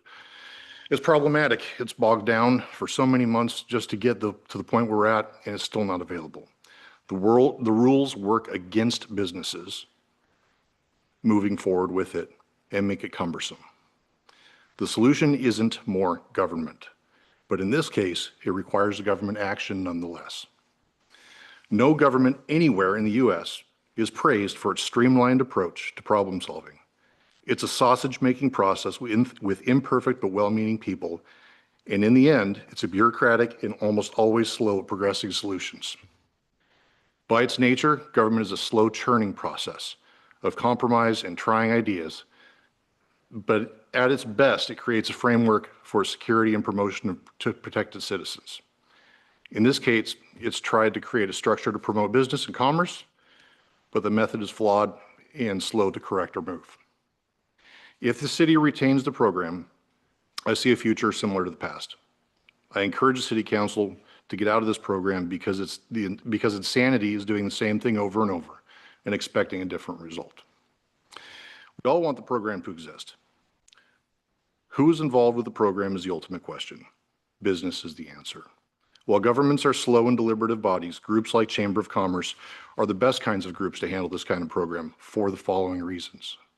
Communities do better with some business competition, but Chamber members also know that they're better together, encouraging creativity and problem solving by working together with less friction than government bodies can. The Chamber desires more businesses to solve more problems and have natural networks to accomplish this. The Chamber comes to life when new businesses open, like ours.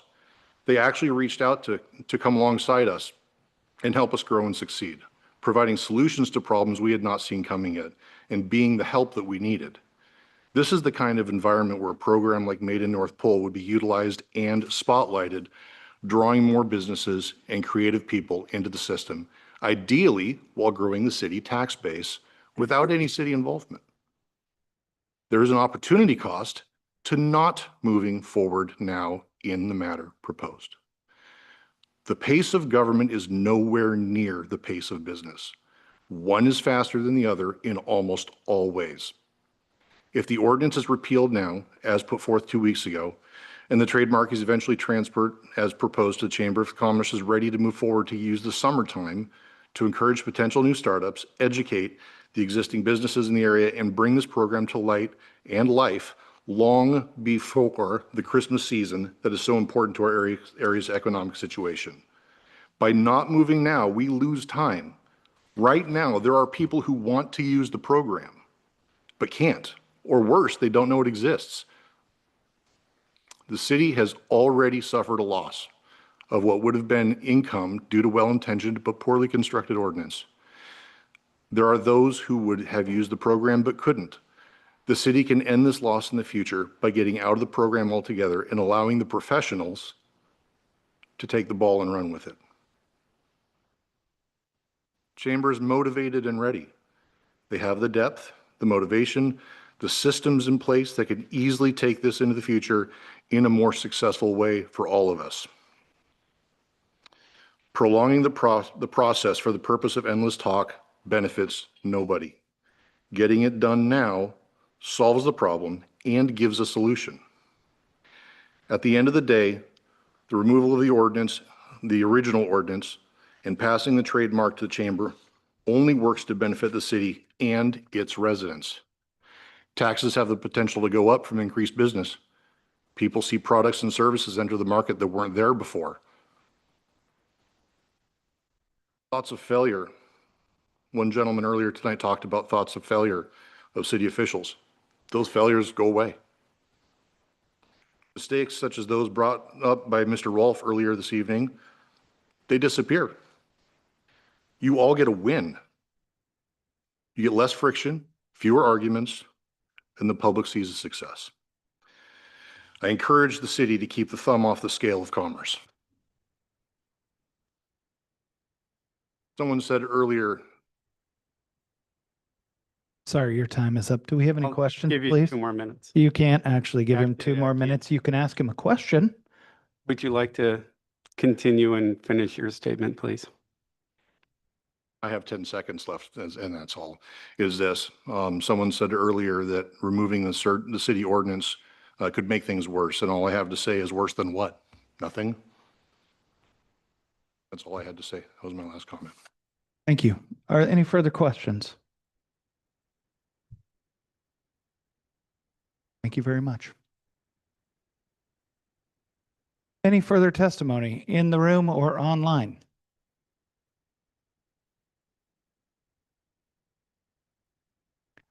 Good evening. Please state your name and area of residence. My name is Shiloh Greenwood. And I live in Soldier, Alaska, and I'm actually the business in question. My business is Ship Alaska. I am the business in question. You guys have seen quite a lot of me the last couple meetings. I'm going to make this short and sweet. You all received, I also represent the chamber, as Mike Garza represented the North Pole Economic Development Committee earlier.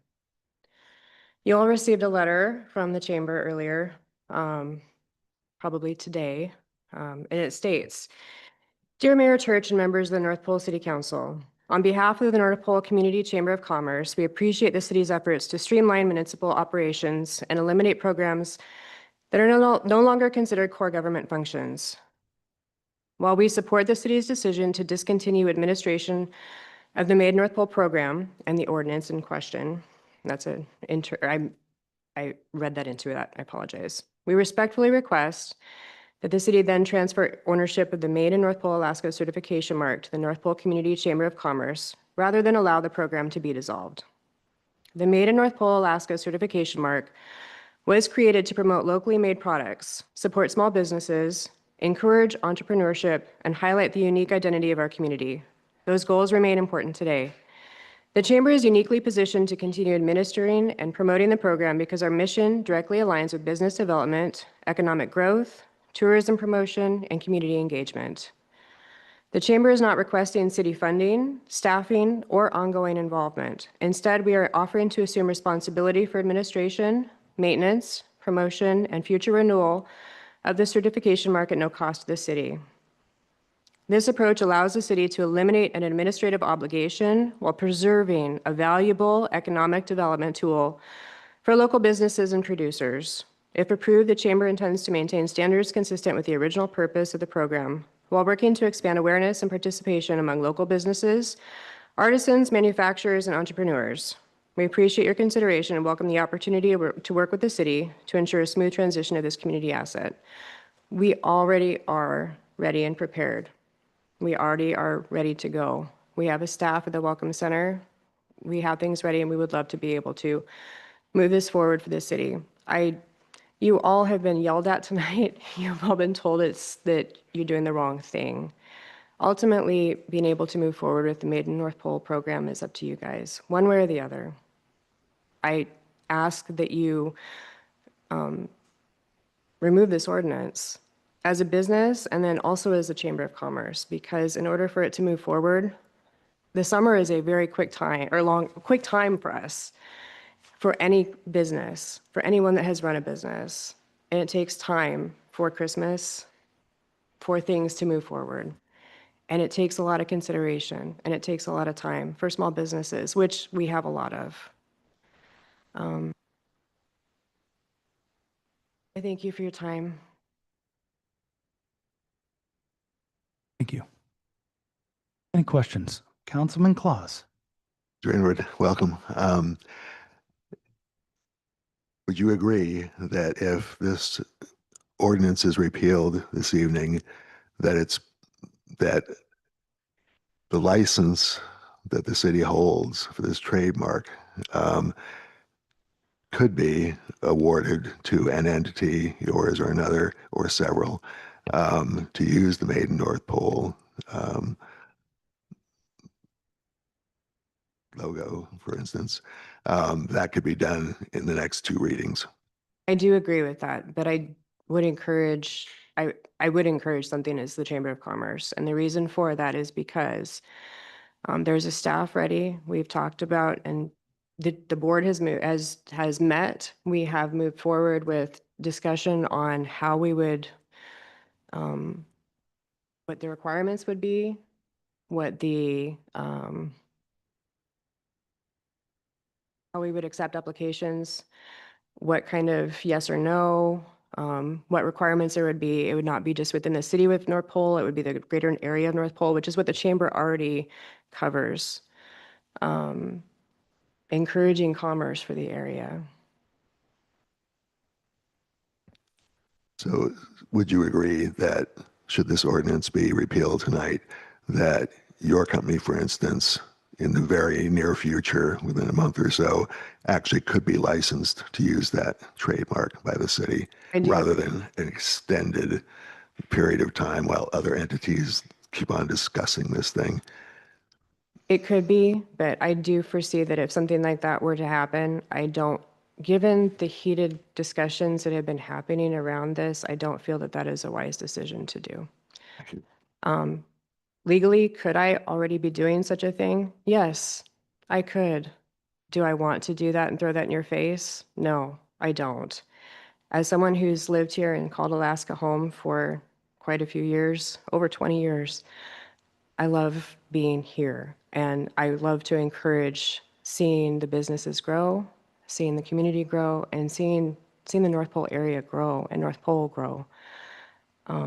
No, I wouldn't ask for that. Thank you, Ms. Greenwood. Anyone else like to ask a question? Please, Councilman Brandt. So you were extremely frustrated when you came to us. Yes. And told us the months and months and months of trying to get answers to be able to use this program.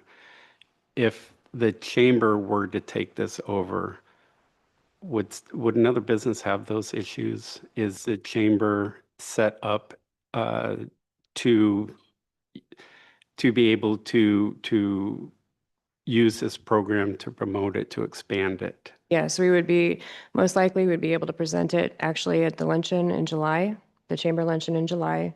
We'd be able to have forms ready to go. It would be a 51% requirement for it to be made in North Pole, which gives opportunity for, it's very similar to the Made in Alaska program. It would mirror a lot of that while not hindering small business. Many of you don't know me, but I do a lot of crafting and have in the past. I don't have time for that right now. I just don't. I currently run a more than full-time business. So it would, every board meeting, we would be able to approve or disapprove. And there would be a requirement for if a cease and desist, if there would be a issue of using it without approval.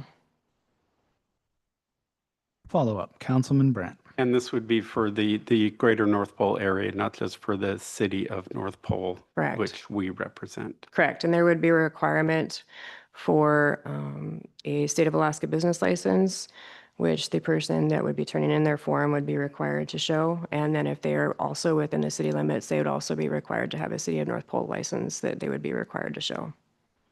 And would they be required to be a member of the Chamber of Commerce? No, they would not. And the reason for that is because the chamber already encourages quite a lot of child business. Well, maybe not child business. I'll put it a different way.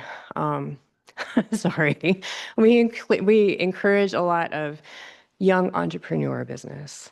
So those under a certain age, and we haven't quite decided on whether it be under 18 or under 16, but those under a certain age it would be free. They would most likely be required to go through the accelerator program, which would show how to, and it's, I was actually recently able to attend that. It wasn't a fee to do it unless you wanted to have a fee, but it's actually at the Welcome Center and it runs twice a year in the evening. It's only an hour. And it shows how to set up your business. It goes through the process. It helps to guide and it helps to encourage that business. So it's a great option. And then at the end of that, they would then be able to have that ability to have that Made in North Pole option. So no, there would not be a requirement, and there would be 2 stages of having a fee of chamber requirement or a chamber membership and a chamber non-membership. Thank you. Thank you for your testimony. Madam Clerk, is there anybody signed up online to give testimony? I don't believe that we have anybody in the room who hasn't given testimony on this evening. There's no one there online. is one more. Okay, that brings us to council discussion. Councilman Brandt. I just want to say that there's a lot of confusion this evening. We are not trying to get rid of this program. We are trying to expand this program. We're trying to get it used. For 13 years, it's been on our books and has not been used. We have only one incident of it ever being used. The trademark actually lapsed for 5 months because nobody followed through with the paperwork to re-up the trademark. The Chamber of Commerce, I believe, is uniquely qualified to take this program, expand it, promote it, make it what the original vision of it was. By us repealing this ordinance, we're not getting rid of the trademark. We still own the trademark, but we cannot go forward doing anything with this program under this current ordinance. One of the problems with the ordinance is that we are the city of North Pole. We are 4.2 square miles. The greater North Pole area is, 1,000 square miles or so. We don't have jurisdiction at all whatsoever outside of our city limits. In this ordinance, it says that the mayor is responsible for inspections and making sure that all of the materials, at least 50% of the materials are from Alaska and all this kind of stuff. But if that's outside of the city limits, I don't see how our mayor has authority outside of our city limits. The Chamber of Commerce would be able to expand this program outside of the city limits, and this ordinance specifically it says it's for the greater North Pole area, and it actually defines the area. But like I said, I I think there is an issue with our jurisdiction, for lack of a better word, outside of the city limits. The Chamber of Commerce would not have that issue at all. We are not in any way, shape, or form promoting this. We don't have the capability to. The chamber does. I just got to call a point of order. You continue to talk about the Chamber of Commerce. That is not before us. The only Okay. thing before us is repealing Made in North Pole trademark and the language here of how that is used. Who it goes to or what happens with the trademark is not before us and should not and cannot be part of the discussion. Thank you. If, Councilwoman Rolfe. if we repeal this evening, then we can go forward with a better plan on how to promote the trademark. Oh. Go ahead. I apologize. I thought you were done. Based on the testimony given here today, Mr. Garza brought up a great point, and I started reading through it here. His suggestion was to remove, Madam Clerk, would you mind putting that on the screen? Remove 39 to 41, which strikes a fee, since we don't have that in our charter or code, to remove item C from 39 to 41, since we don't have a fee. I would like to make a motion to remove lines. I'm sorry, I would like to make a motion to keep. Oh, Lord, this whole entire thing. I would like a motion, please, to keep lines 24 through 51, to keep lines 95 through the end of the document, and motion to remove 39 to 41. By doing that, it removes the utilization of the North Pole emblem, allows the mayor to write and allow the Chamber of Commerce to use the trademark under North Pole's ownership for a specified time until the Economic Development Committee can review the ordinance and bring it back in front of this council.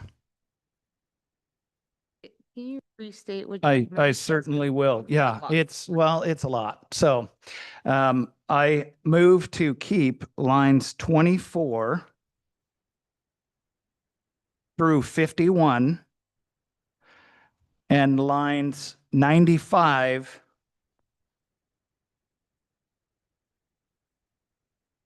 to 165, and remove lines 39 through 41. And by doing this, I'm sorry, that's my motion.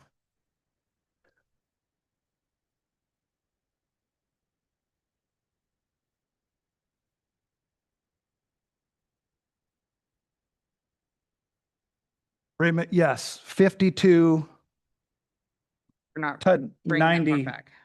93, 94. Yes.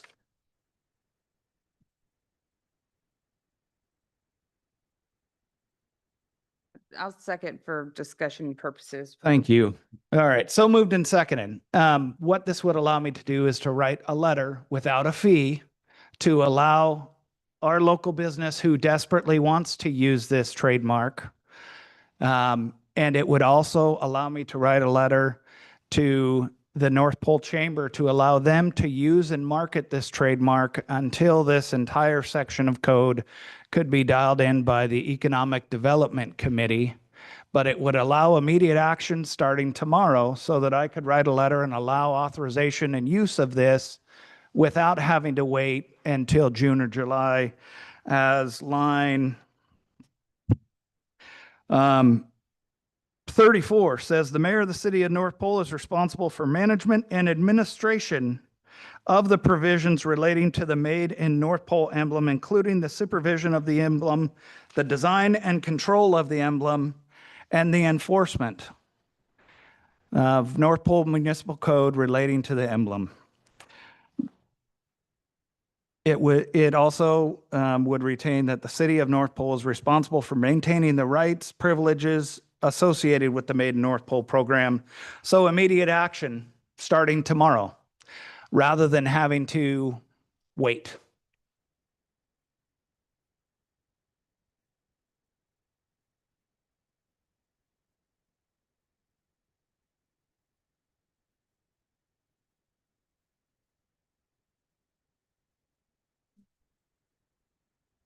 Certainly can.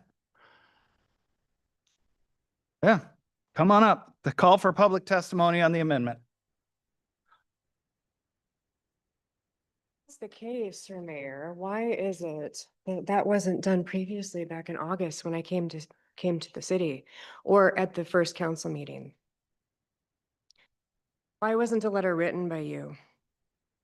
Because per this code, ma'am, it requires a fee, and we don't have a fee structure in our code for the Made in North Pole emblem. But by repealing this, So at that point, you could have made that motion. I also would have had to repeal the utilization of the entire Made in North Pole program as it's stated in this. This is not an excellent piece. You are correct. So It came is to- very problematic, just it like the came rest of down our to code. fact. And the issue that I have at this particular point in my testimony, the issue now that I have is it still sits with you and whoever is mayor. That's the issue at this particular point that I have. And that's the same issue that it's been for 13 years for previous mayors. And it will continue to be that issue. There is nothing else. It sits with you. So are you going to have the time to come into my business to make sure that I'm doing it correctly, Sir Mayor? Because at this particular point, I still haven't seen you darken my door. Wow. Usually I try and bring light into the world, but thank you for that, ma'am. I haven't seen you darken my door. I've had 2 council members come in. I've had another council member's husband come in. You guys are probably, I don't know what you guys do. I apologize. I'm sorry. I've been working probably 12, 20. I work anywhere from 12 to 16 hours a day, 6 days a week, running a small business. I don't have time to do humongous background checks. I don't have time to look into what it is that you guys do. I work very hard to pay bills. I work very hard to run a small business, to bring services to the city and to the greater North Pole area. So, when you tell me that it resides still with the mayor, whether it be you at the next vote or not, it doesn't matter. It still resides with the mayor. Is the next mayor going to be trained in an ordinance that some of you didn't even know existed? And the only reason that it's even being brought about is because I brought this forth. And all of a sudden, a whole bunch of people come out of the woodwork and, well, we don't want this going away. Well, it's not going away, number one. I have found another avenue, and I'm not requesting it specifically for my business to stay with just my business. I found an avenue for other small businesses to use it. I found a way to be able to encourage North Pole in the greater area of North Pole. It still sits with you, Mr. Mayor. So if I do something that you don't like, or my business does something that you don't like, are you just going to take that away from me as a business? Just because. Ultimately, that's what it comes down to, because that's what you're saying. So in the avenue that I'm looking at, and I'm trying to move forward with this, there is a board, not just one person, not just one business. There is an entire board, all people. It is not just me, and not just you. It comes down to being able to bring about the option for no discrimination. It comes down to being able to move forward and having not more than just one person to be responsible. Okay, it's for the greater good at this particular point. And for it to just reside with you, and I understand your point of wanting to be able to write a letter and having it available tomorrow, but that doesn't solve the problem of it still residing with just one person. Because the amount of time that we've taken just to get to this point, I signed my lease in August of last year. At this particular point, I might seriously consider moving outside of the city, given the fact that I cannot get anywhere with the city. I come in and I ask a question, I can't get an answer. I come in and I ask a question and I can't get an answer. Or there's new staff. There is nothing that I can do to move it forward. Yes, government is about gridlock, but this is hindering commerce. It hinders commerce not just for my business, but it hinders business for others. Have a good evening. Thank you. Any questions? Okay, thank you. Appreciate that. Any further council discussion, please? Oh, I apologize. Please state your name and area of residence. Jimmy Wilson, North Pole. It's interesting to have two meetings going on at the same time, one in the back and one in the front. But if this was turned down tonight and it went back to what it is now, I don't see anything stopping the mayor from looking at what she has, seeing if it fits the ordinance, fits the, yeah, fits, you know, the stature, whatever you got, and okaying it. So are you making, I mean, I love that the compromise you're trying to make, because it really does sound like a compromise.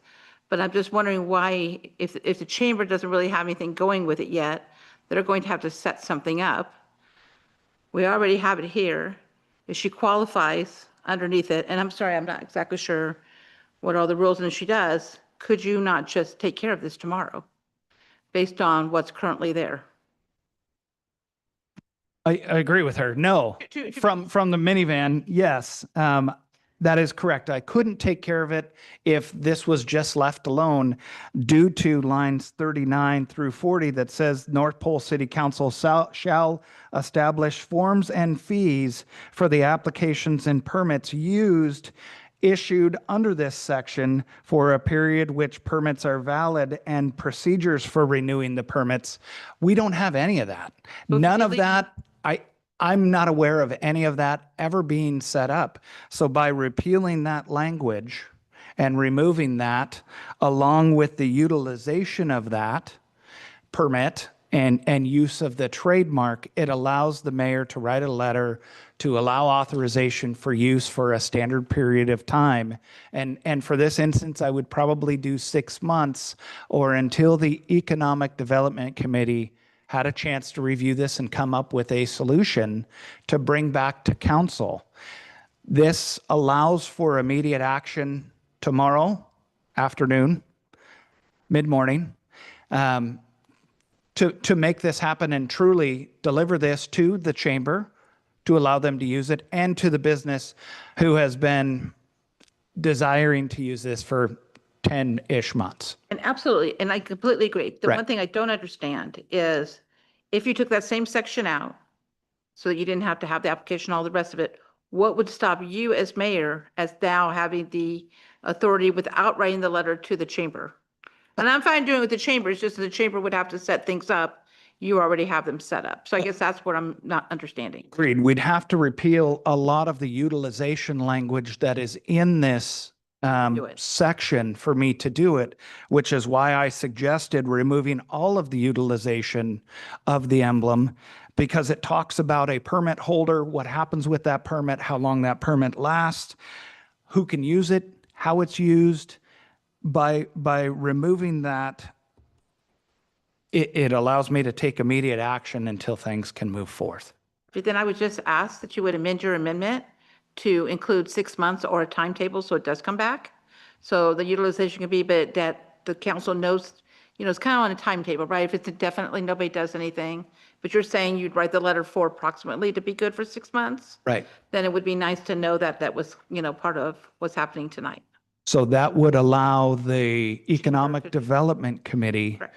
to review this portion, see how they want to update that and change it to make sense for our city while retaining those rights that Councilman Claus spoke about a couple different times. And I'm agreeing with you. I just Right. think you need to add the 6 months in so that everybody's clear that you want everybody to get the work done and get back here so that I will can make be it done very clear to the Economic Development Committee. I'm a member of that. We have the chair of the Economic Development Committee and another member of the Economic Development Committee. Yeah, It's quite a I just bit. want to make sure that it's, Yeah. I think it still needs to retain here at some point, but I think taking care of an issue, if you could do it that easily, is definitely, they deserve after all the frustration they've had. Agreed. Thank you. Thank you, Ms. Wilson. Any further questions for Ms. Wilson? Okay, anyone else like to testify? Please, Mr. Greenwood, state your name and area of residence. Thanks. I'll be quick this time, I promise. Brent Greenwood, Salta, Alaska. I read a really cool document recently. It said something about a government of the people, by the people, for the people. And right now we don't have that. The only other thing I'm going to say is this. Again, this comes down to opportunity cost. Kick the can down the road, kick the can down the road, kick the can down the road. And the people of this community and the area are the victims. And last thing I'm going to say, unfortunately, it's no surprise to me that the people tied to the government want the government's fingerprints on this.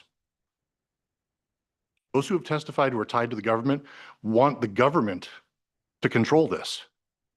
And that's disappointing. 250 years of a nation, of the people, by the people, for the people. And we're at this? Really? Come on. That's all I have to say. Thank you. Any questions? Please, Councilman Claus. So, Mr. Greenwood, would you agree that if the repealing of this ordinance would facilitate economic development and give your firm, among others, an opportunity to move forward, to use the emblem and the trademark? Without a question. Thank you. Any further questions? Thank you. Any further testimony on this? Any further council discussion on the amendment? Councilman Brandt. So to Ms. Greenwood's point, this does leave the control of it to the mayor. And it's not just this mayor, it's the last 4 mayors have had control of this program. And it's gotten nowhere. No, we have somebody that wants to use it that can't use it. I think this needs to be taken out of government's hands, like Mr. Greenwood said.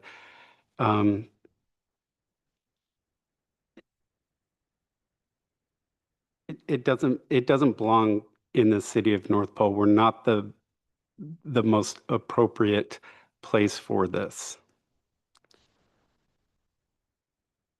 Any further discussion?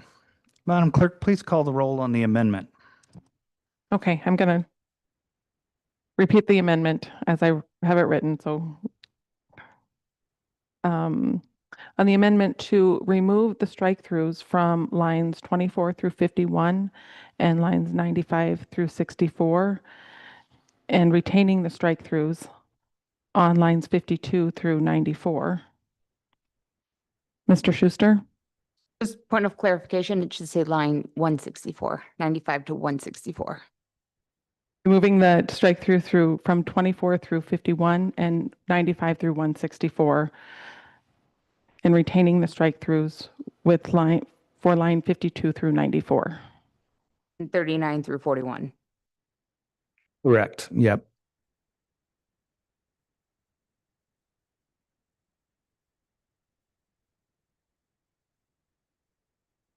(39 through 41). Yes. 39 through 41 to keep that. Stricken. And then, 52 through 94. yes. Okay. Mr. Schuster, No.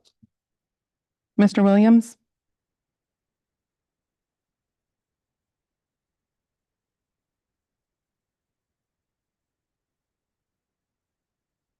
I'm going to say Mr. Brandt, No. Mr. Claus, No. Mr. Skips, Yes. Ms. Rolfe, Yes. Mayor Church.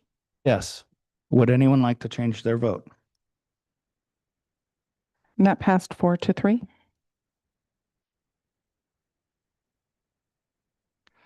Any other amendments? Madam Clerk, please call the roll. On the motion to adopt ordinance 2026-11, repeal ordinance 2013-03, made in North Pole, trademark Title 5, Chapter 5, Section 13. Mr. Brandt, Yes. Mr. Skips, No. Mr. Schuster, Yes. Ms. Rolfe, I'm sorry, I think I'm confused. It's as amended, correct? yes, as amended. oh, go ahead. Yes. I can take it. Madam Clerk, will you please recall the roll with the as amended? Yes. On the motion to approve ordinance 2026-11, repeal ordinance 2013-03, made in North Pole, trademark Title 5, Chapter 5, Section 13, as amended. Mr. Schuster, Yes. Mr. Williams, Yes. Mr. Brandt, Yes. Mr. Claus, Yes. Mr. Skips, Yes. Ms. Rolfe, Yes. Mayor Church. Yes. Would anyone like to change their vote? That passed 7-0. Okay, I'd like to move for a 5-minute recess for a restroom break by unanimous consent. Thank you. Oh, okay.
All right. Thank you, Madam Clerk. And you said off the record that you had a point of order that you needed to make based on, Just a point of Or lack of vote. clarification. okay? The last roll call that I took, what I meant to say, I don't know if I said it clearly. Well, I didn't say it clearly.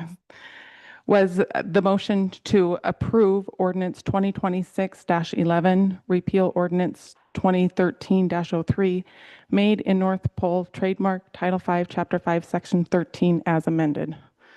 And that was a unanimous approval. Correct. Yep. That, I believe that's how I understood it. Every council person also understand it that way? I understood it as when we were voting on the amendment part of it, we were just voting, and no matter whether there was an amendment or not, when we voted on the ordinance itself, amended or not amended, that was the vote to repeal the ordinance in question. That's how I perceived it. As amended by the amendment, correct. You were correct. Do you wish to change your vote? Is that what you're saying, Councilman Claus? No, no.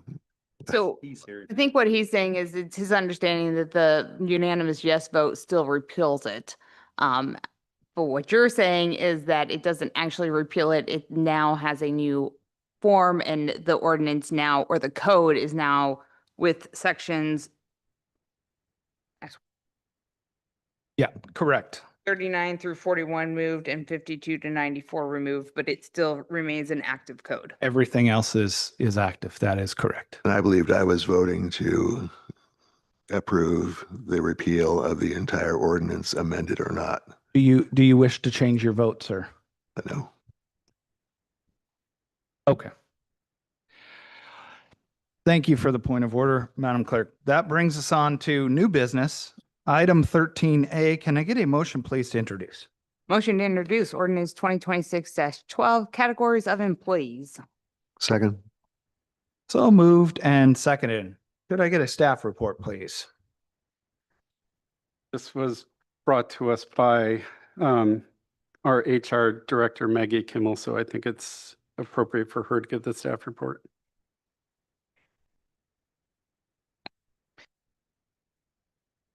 There was questions, or there is discrepancies in code right now regarding full-time versus part-time versus permanent and casual.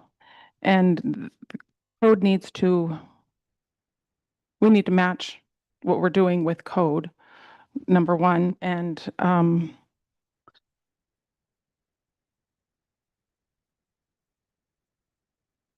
And this puts a definition of a full-time employee as working 40 hours a week.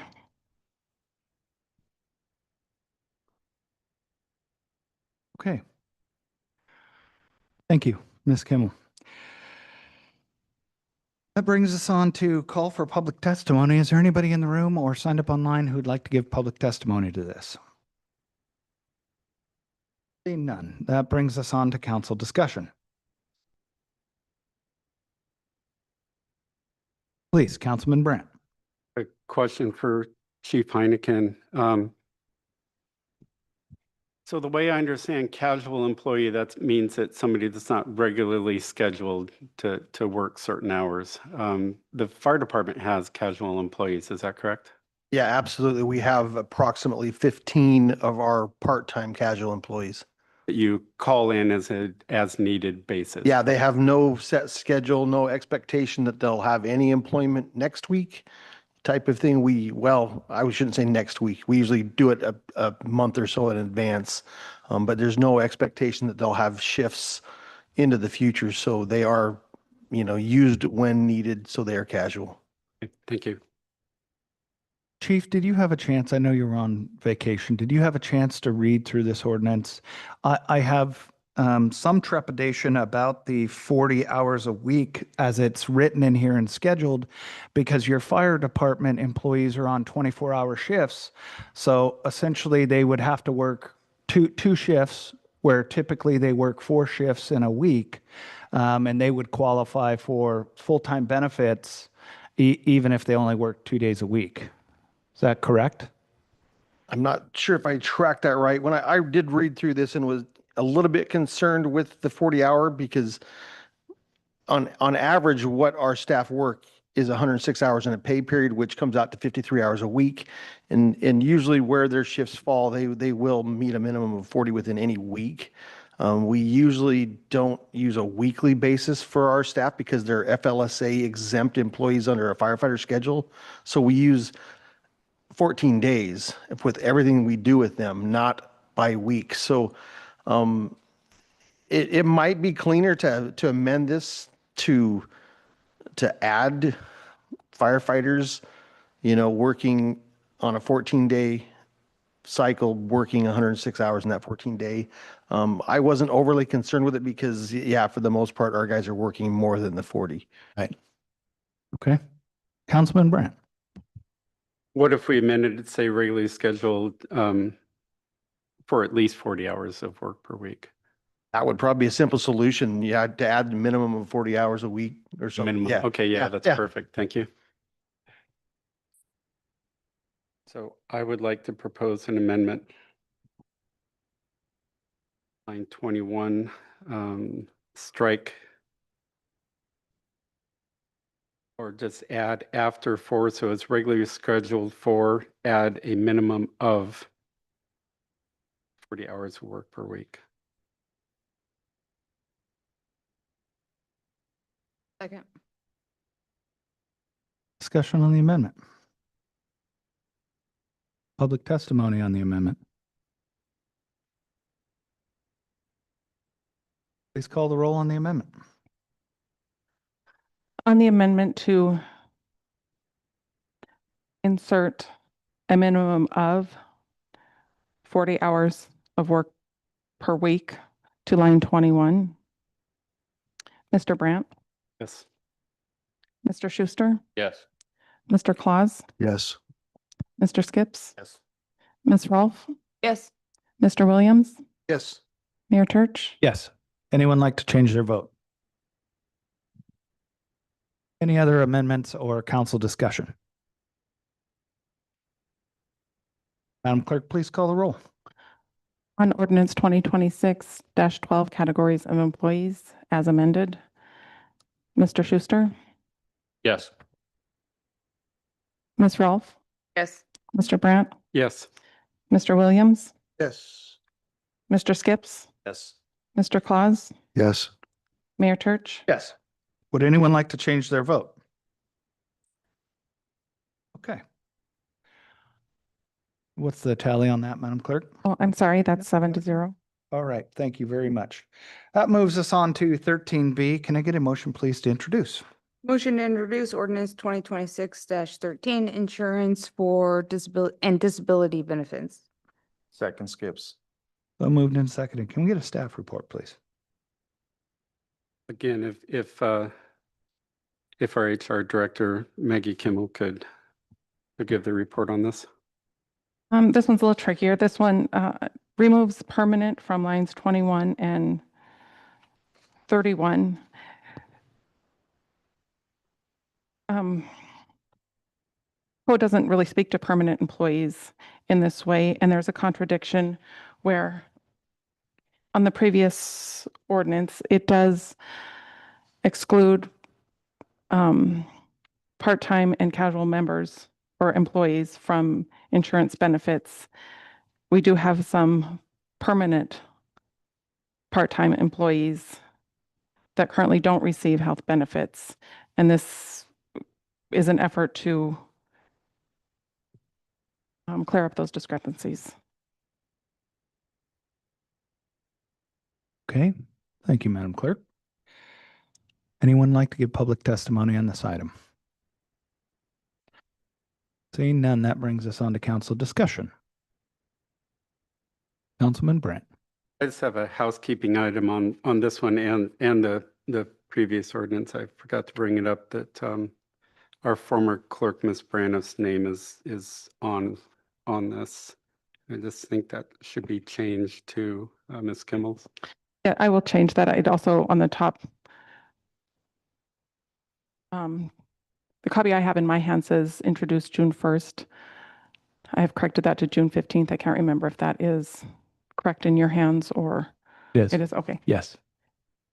My copy also reads, sponsored by Councilmember Ann Jordan Schuster, Councilmember David Brandt. I'll clean that up too. Any further discussion on this?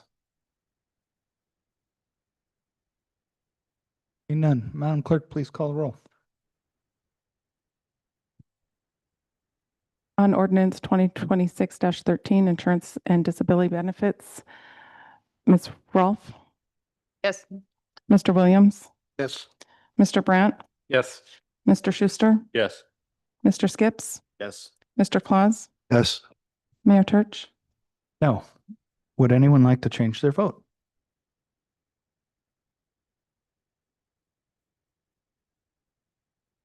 And that passed 6-1. Thank you. That brings us on to item 13C. Can I get a motion, please, to introduce? Motion to introduce ordinance 2026-14, employee misconduct. Second Skips. So moved and seconded. This was brought forth by Council Member and Sandra Rolfe. Council Member David Brandt, who would like to give a staff report on this? Councilman Brandt. Again, if Ms. Kimmel could give us a report on this.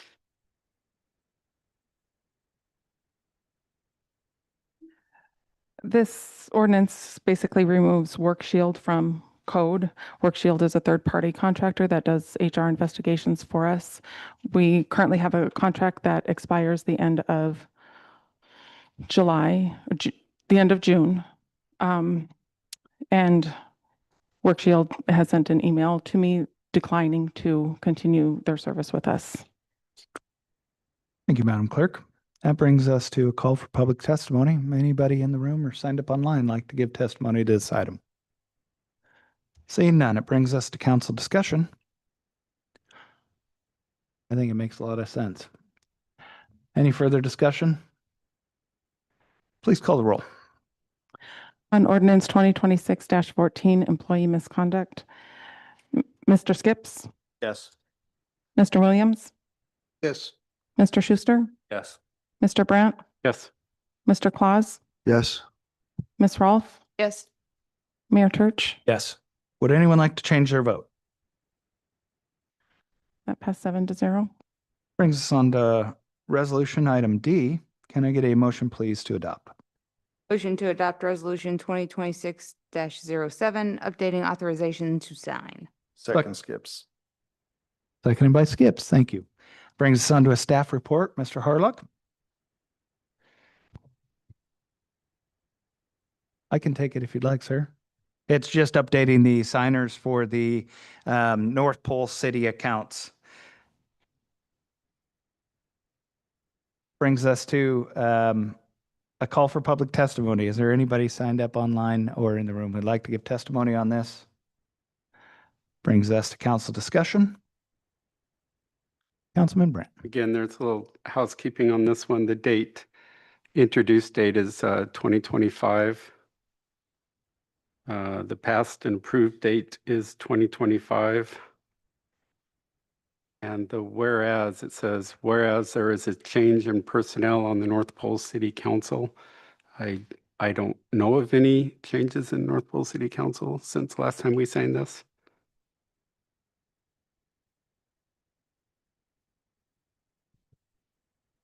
Would you like to make an amendment on the resolution? It's just housekeeping. Those need to be changed. Okay, I'll correct that. Councilman Schuster. What Councilman Brandt just said kind of was my earlier question is why we need to do this when we already did this after the election. We've removed our former clerk from the signing on this. Oh, okay. Thanks. Are we okay with passing this with the changes as mentioned for housekeeping council? Yes? Okay. Call the vote, please. Resolution 2026-07, updating authorizations to sign. Mr. Williams, Yes. Mr. Brandt, Yes. Ms. Rolfe, Yes. Mr. Schuster, Yes. Mr. Skips, Yes. Mr. Claus, Yes. Mayor Church. Yes. Anyone like to change their vote? That passed 7-0. Thank you. Item E was moved and postponed to our next meeting. Brings us on to item F. Can I get a motion, please, to adopt? Motion to adopt resolution 2026-09, checking account for water and sewer. Second that. Thank you, Mr. Skips, for letting me have that one win tonight. I appreciate that, sir. That brings us on to a staff report. Mr. Harlock, please. I would just like to open up 2 checking accounts, one for the water and one for the sewer, provide better tracking for the utilities. I would also like to do quarterly transfers 45 days after each quarter to move all the FFR money into the AMLIP reserve. And again, just better tracking. I think it'll be better for the city. Thank you, sir. That brings us on to a call for public testimony. Is there anybody signed up or online or in the room who would like to give testimony to this? All right, that moves us on to council discussion. Councilman Brandt. I believe that's FRR, not FFR. Facility repair and replacement.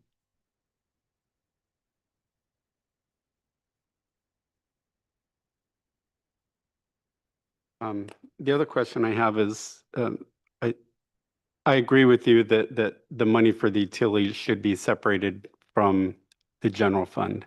Currently, we just have the one bank account with Mount McKinley. So what you're going to be doing is separating out the general fund money from the utilities money. So there will be separate accounts, and I agree with that. I do have a question about whether we need a separate checking account for water and sewer, since most things that we pay for the utilities is proportioned a percentage towards water and sewer. So certain things that would be paid for that are proportioned to the water and sewer would be writing 2 checks in, or how would you determine what checking account to take, to take that out of? Currently, I'm sorry, if you wouldn't mind into the mic. Thank you, Mr. Harlock. Currently in Tyler, both the water and sewer are separate funds, which show separate income and separate expenses, and there are percentage allocations for some things, but tracking all of that monthly, quarterly, yearly revenue on the P&L for the sewer back to a checking account, and then doing the same thing for the water would just provide better tracking and transparency from the income back to the checking account. So when that money comes in, somebody pays for the water and sewer, one's going to go to Mount McKinley Water and one's going to go to Mount McKinley Sewer. And then you're going to be able to see each quarter and the monthly income in that bank account. So when somebody pays their water and sewer bill, they pay with one check. When we give a refund, so when you get water and sewer in the city, you have to put a deposit down. When they leave the city and discontinue the service, we return that deposit with a check. So, but that's water and sewer. So would we be writing 2 checks, and would we require the customers to write 2 checks, one for water and one for sewer? No, I wouldn't require that. If you wanted to just have one a water and sewer checking account, and then I can allocate that separately, sure, we could do one account if you want to do one account. Oh, I want to do what you want to do, Okay. whatever makes it easier for you. But those are my questions. When we're writing a check to somebody for a refund for water and sewer, are we going to have to write them 2 checks? And then are we going to require our residents to send in a check for water and a check for sewer? Like I said, no, I wouldn't ask them to do that. So if it was more feasible for the end user to write one check, then I would just amend this for a water and sewer utility checking account and not two checking accounts. Well, again, I will vote for whatever you think is best for your, the But system no, that you have in the mind. user, the end user, feasibility is important for that. So if they're using one check to pay for two sources, then it'll go into one checking account, but it'll be separate from the general fund. Would that be better for you to have one checking account rather than two? Then one I utilities didn't think checking of that account? option, so always open to new ideas. If they're using checks, if somebody was paying with a card, or we can do that easily. But if it's a check, we can do one account. Well, I know when I do the check runs and we're doing refunds to water and sewer customers, we're sending them a check. Mhm. And it's one check for water and sewer. So I don't know which checking account would that come out of if we have two. That's a question I have. If it's better for you to have two checking accounts, that's fine. No, it's still the same result. I'll be able to see two P&Ls and add that to one checking account. Councilman Schuster. I just had one thought. Could the money go into the general fund? You allocate it to the correct Transfer. fund, and then when you need to do a refund, you transfer it back to the general and write the check out of there. Oh, you're talking about on the refund. Yeah, you could also do it that way. That's another plan I have further down the road for using the water and sewer checking account as just a standalone operating account. But for the first quarter or two, there will be usage of the general fund while that water and sewer builds up with fees, right? And then we'll slowly make it standalone. But like Gordon Schuster said, there could be another option. But if the the customer, the person that's paying for the service, is writing a check, I'm not going to ask them to write two checks when they only wrote one. So would you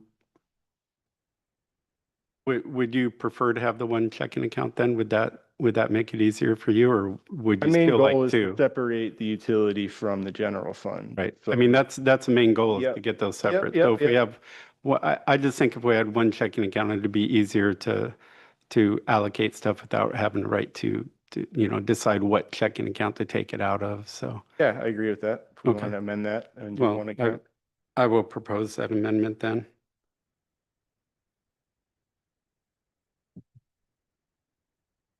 What did I do?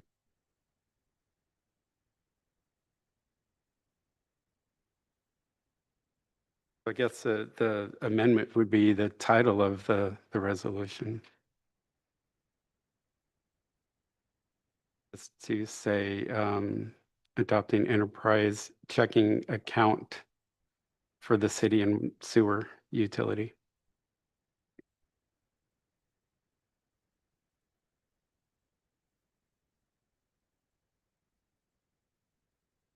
Are you wishing to make that a motion, sir? Yeah, that's what I said. I would like to amend I don't see where else in this resolution to change it except for in the title. 19 or 20, where it states that there'll be two accounts. Okay, there it is. Where is his account center? Accounts for the. So let's say change the title to say account rather than accounts, and line 18 to say account singular instead of plural. And then line 19 to say water and sewer operating account, and then delete line 20.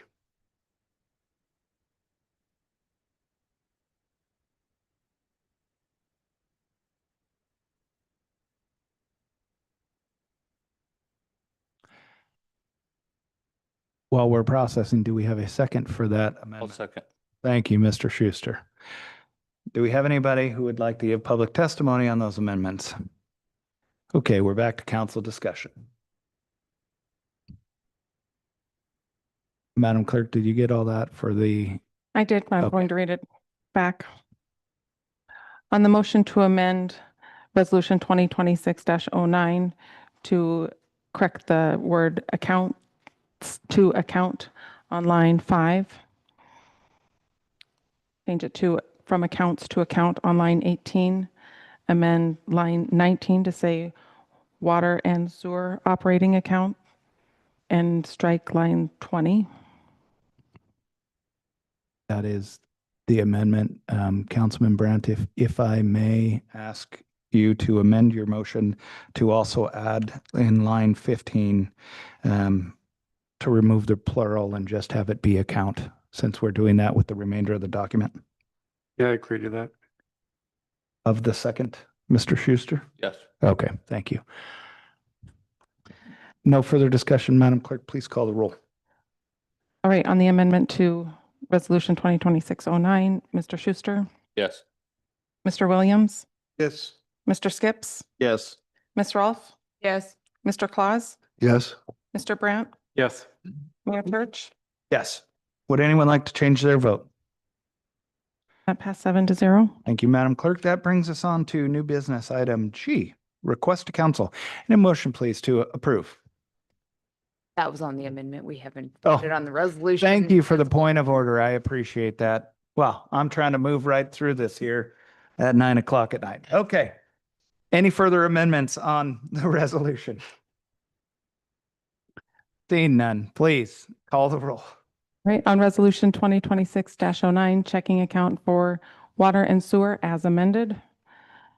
Mr. Skips, Yes. Mr. Claus, Yes. Mr. Williams, Yes. Mr. Schuster, Yes. Mr. Brandt, Yes.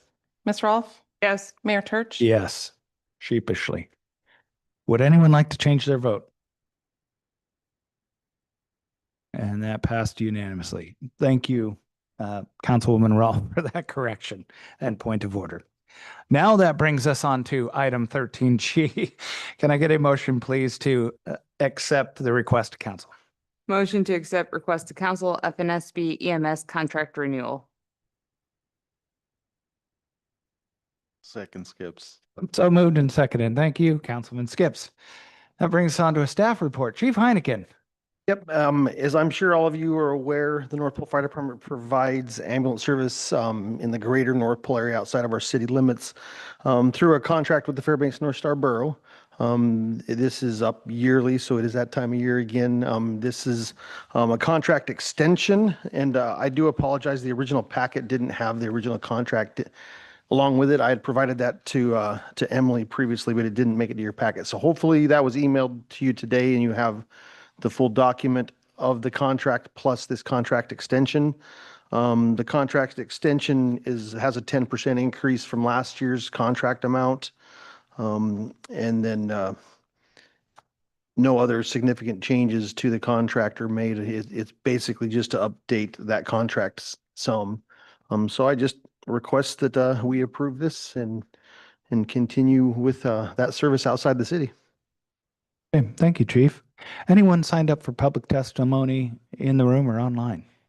Brings us to council discussion. Councilman Brandt. You said there's a 10% increase over last year's Correct. or the 2024 price. Over this contract year, so this would be the 25-26 that we're currently in. It ends the end of this month. This is a 10% increase to that sum. I wish I'd have brought that figure with me, but I didn't. Oh, right, because they're on a fiscal year, right? Yes, they are on a Yeah, fiscal year. Yeah. okay. Yeah. Okay, So that- this contract renewal is for July 1. Right. It starts July 1. Okay. Seeing no further discussion, Madam Clerk, please call the roll. On the request to council, Fairbanks North Star Borough EMS contract renewal, Mr. Skips, Yes. Ms. Rolfe, Yes. Mr. Schuster, Yes. Mr. Williams, Yes. Mr. Brandt, Yes. Mr. Claus, Yes. Mayor Church. Yes. Would anyone like to change their vote? Okay, that brings us on to council comments, excluding the mayor. Madam Clerk, where will we start? Let's start with Mr. Schuster, I don't have anything tonight. Mr. Williams, Nothing tonight. Mr. Claus, Wishing everyone a happy 4th of July. Ms. Rolfe, I just wish everybody a happy 4th of July and hope to see everybody at the parade. Mr. Skips, I have nothing. Mr. Brandt, I did want to say real quick that our Public Works Department, I just had a brain fart, sorry, our Public Works Department is through some unfortunate incidents is very understaffed right now, but they're plugging away and trying to get a lot done this summer, and they're doing an excellent job. That's all I have tonight. Okay. Thank you for that. With that, I need a motion to adjourn, please. Oh, were we done with? yes. Yeah. Okay, moved and seconded. Thank you. Have a wonderful evening. Would you hang on for 5 minutes? Sure. Text. Oh, yeah.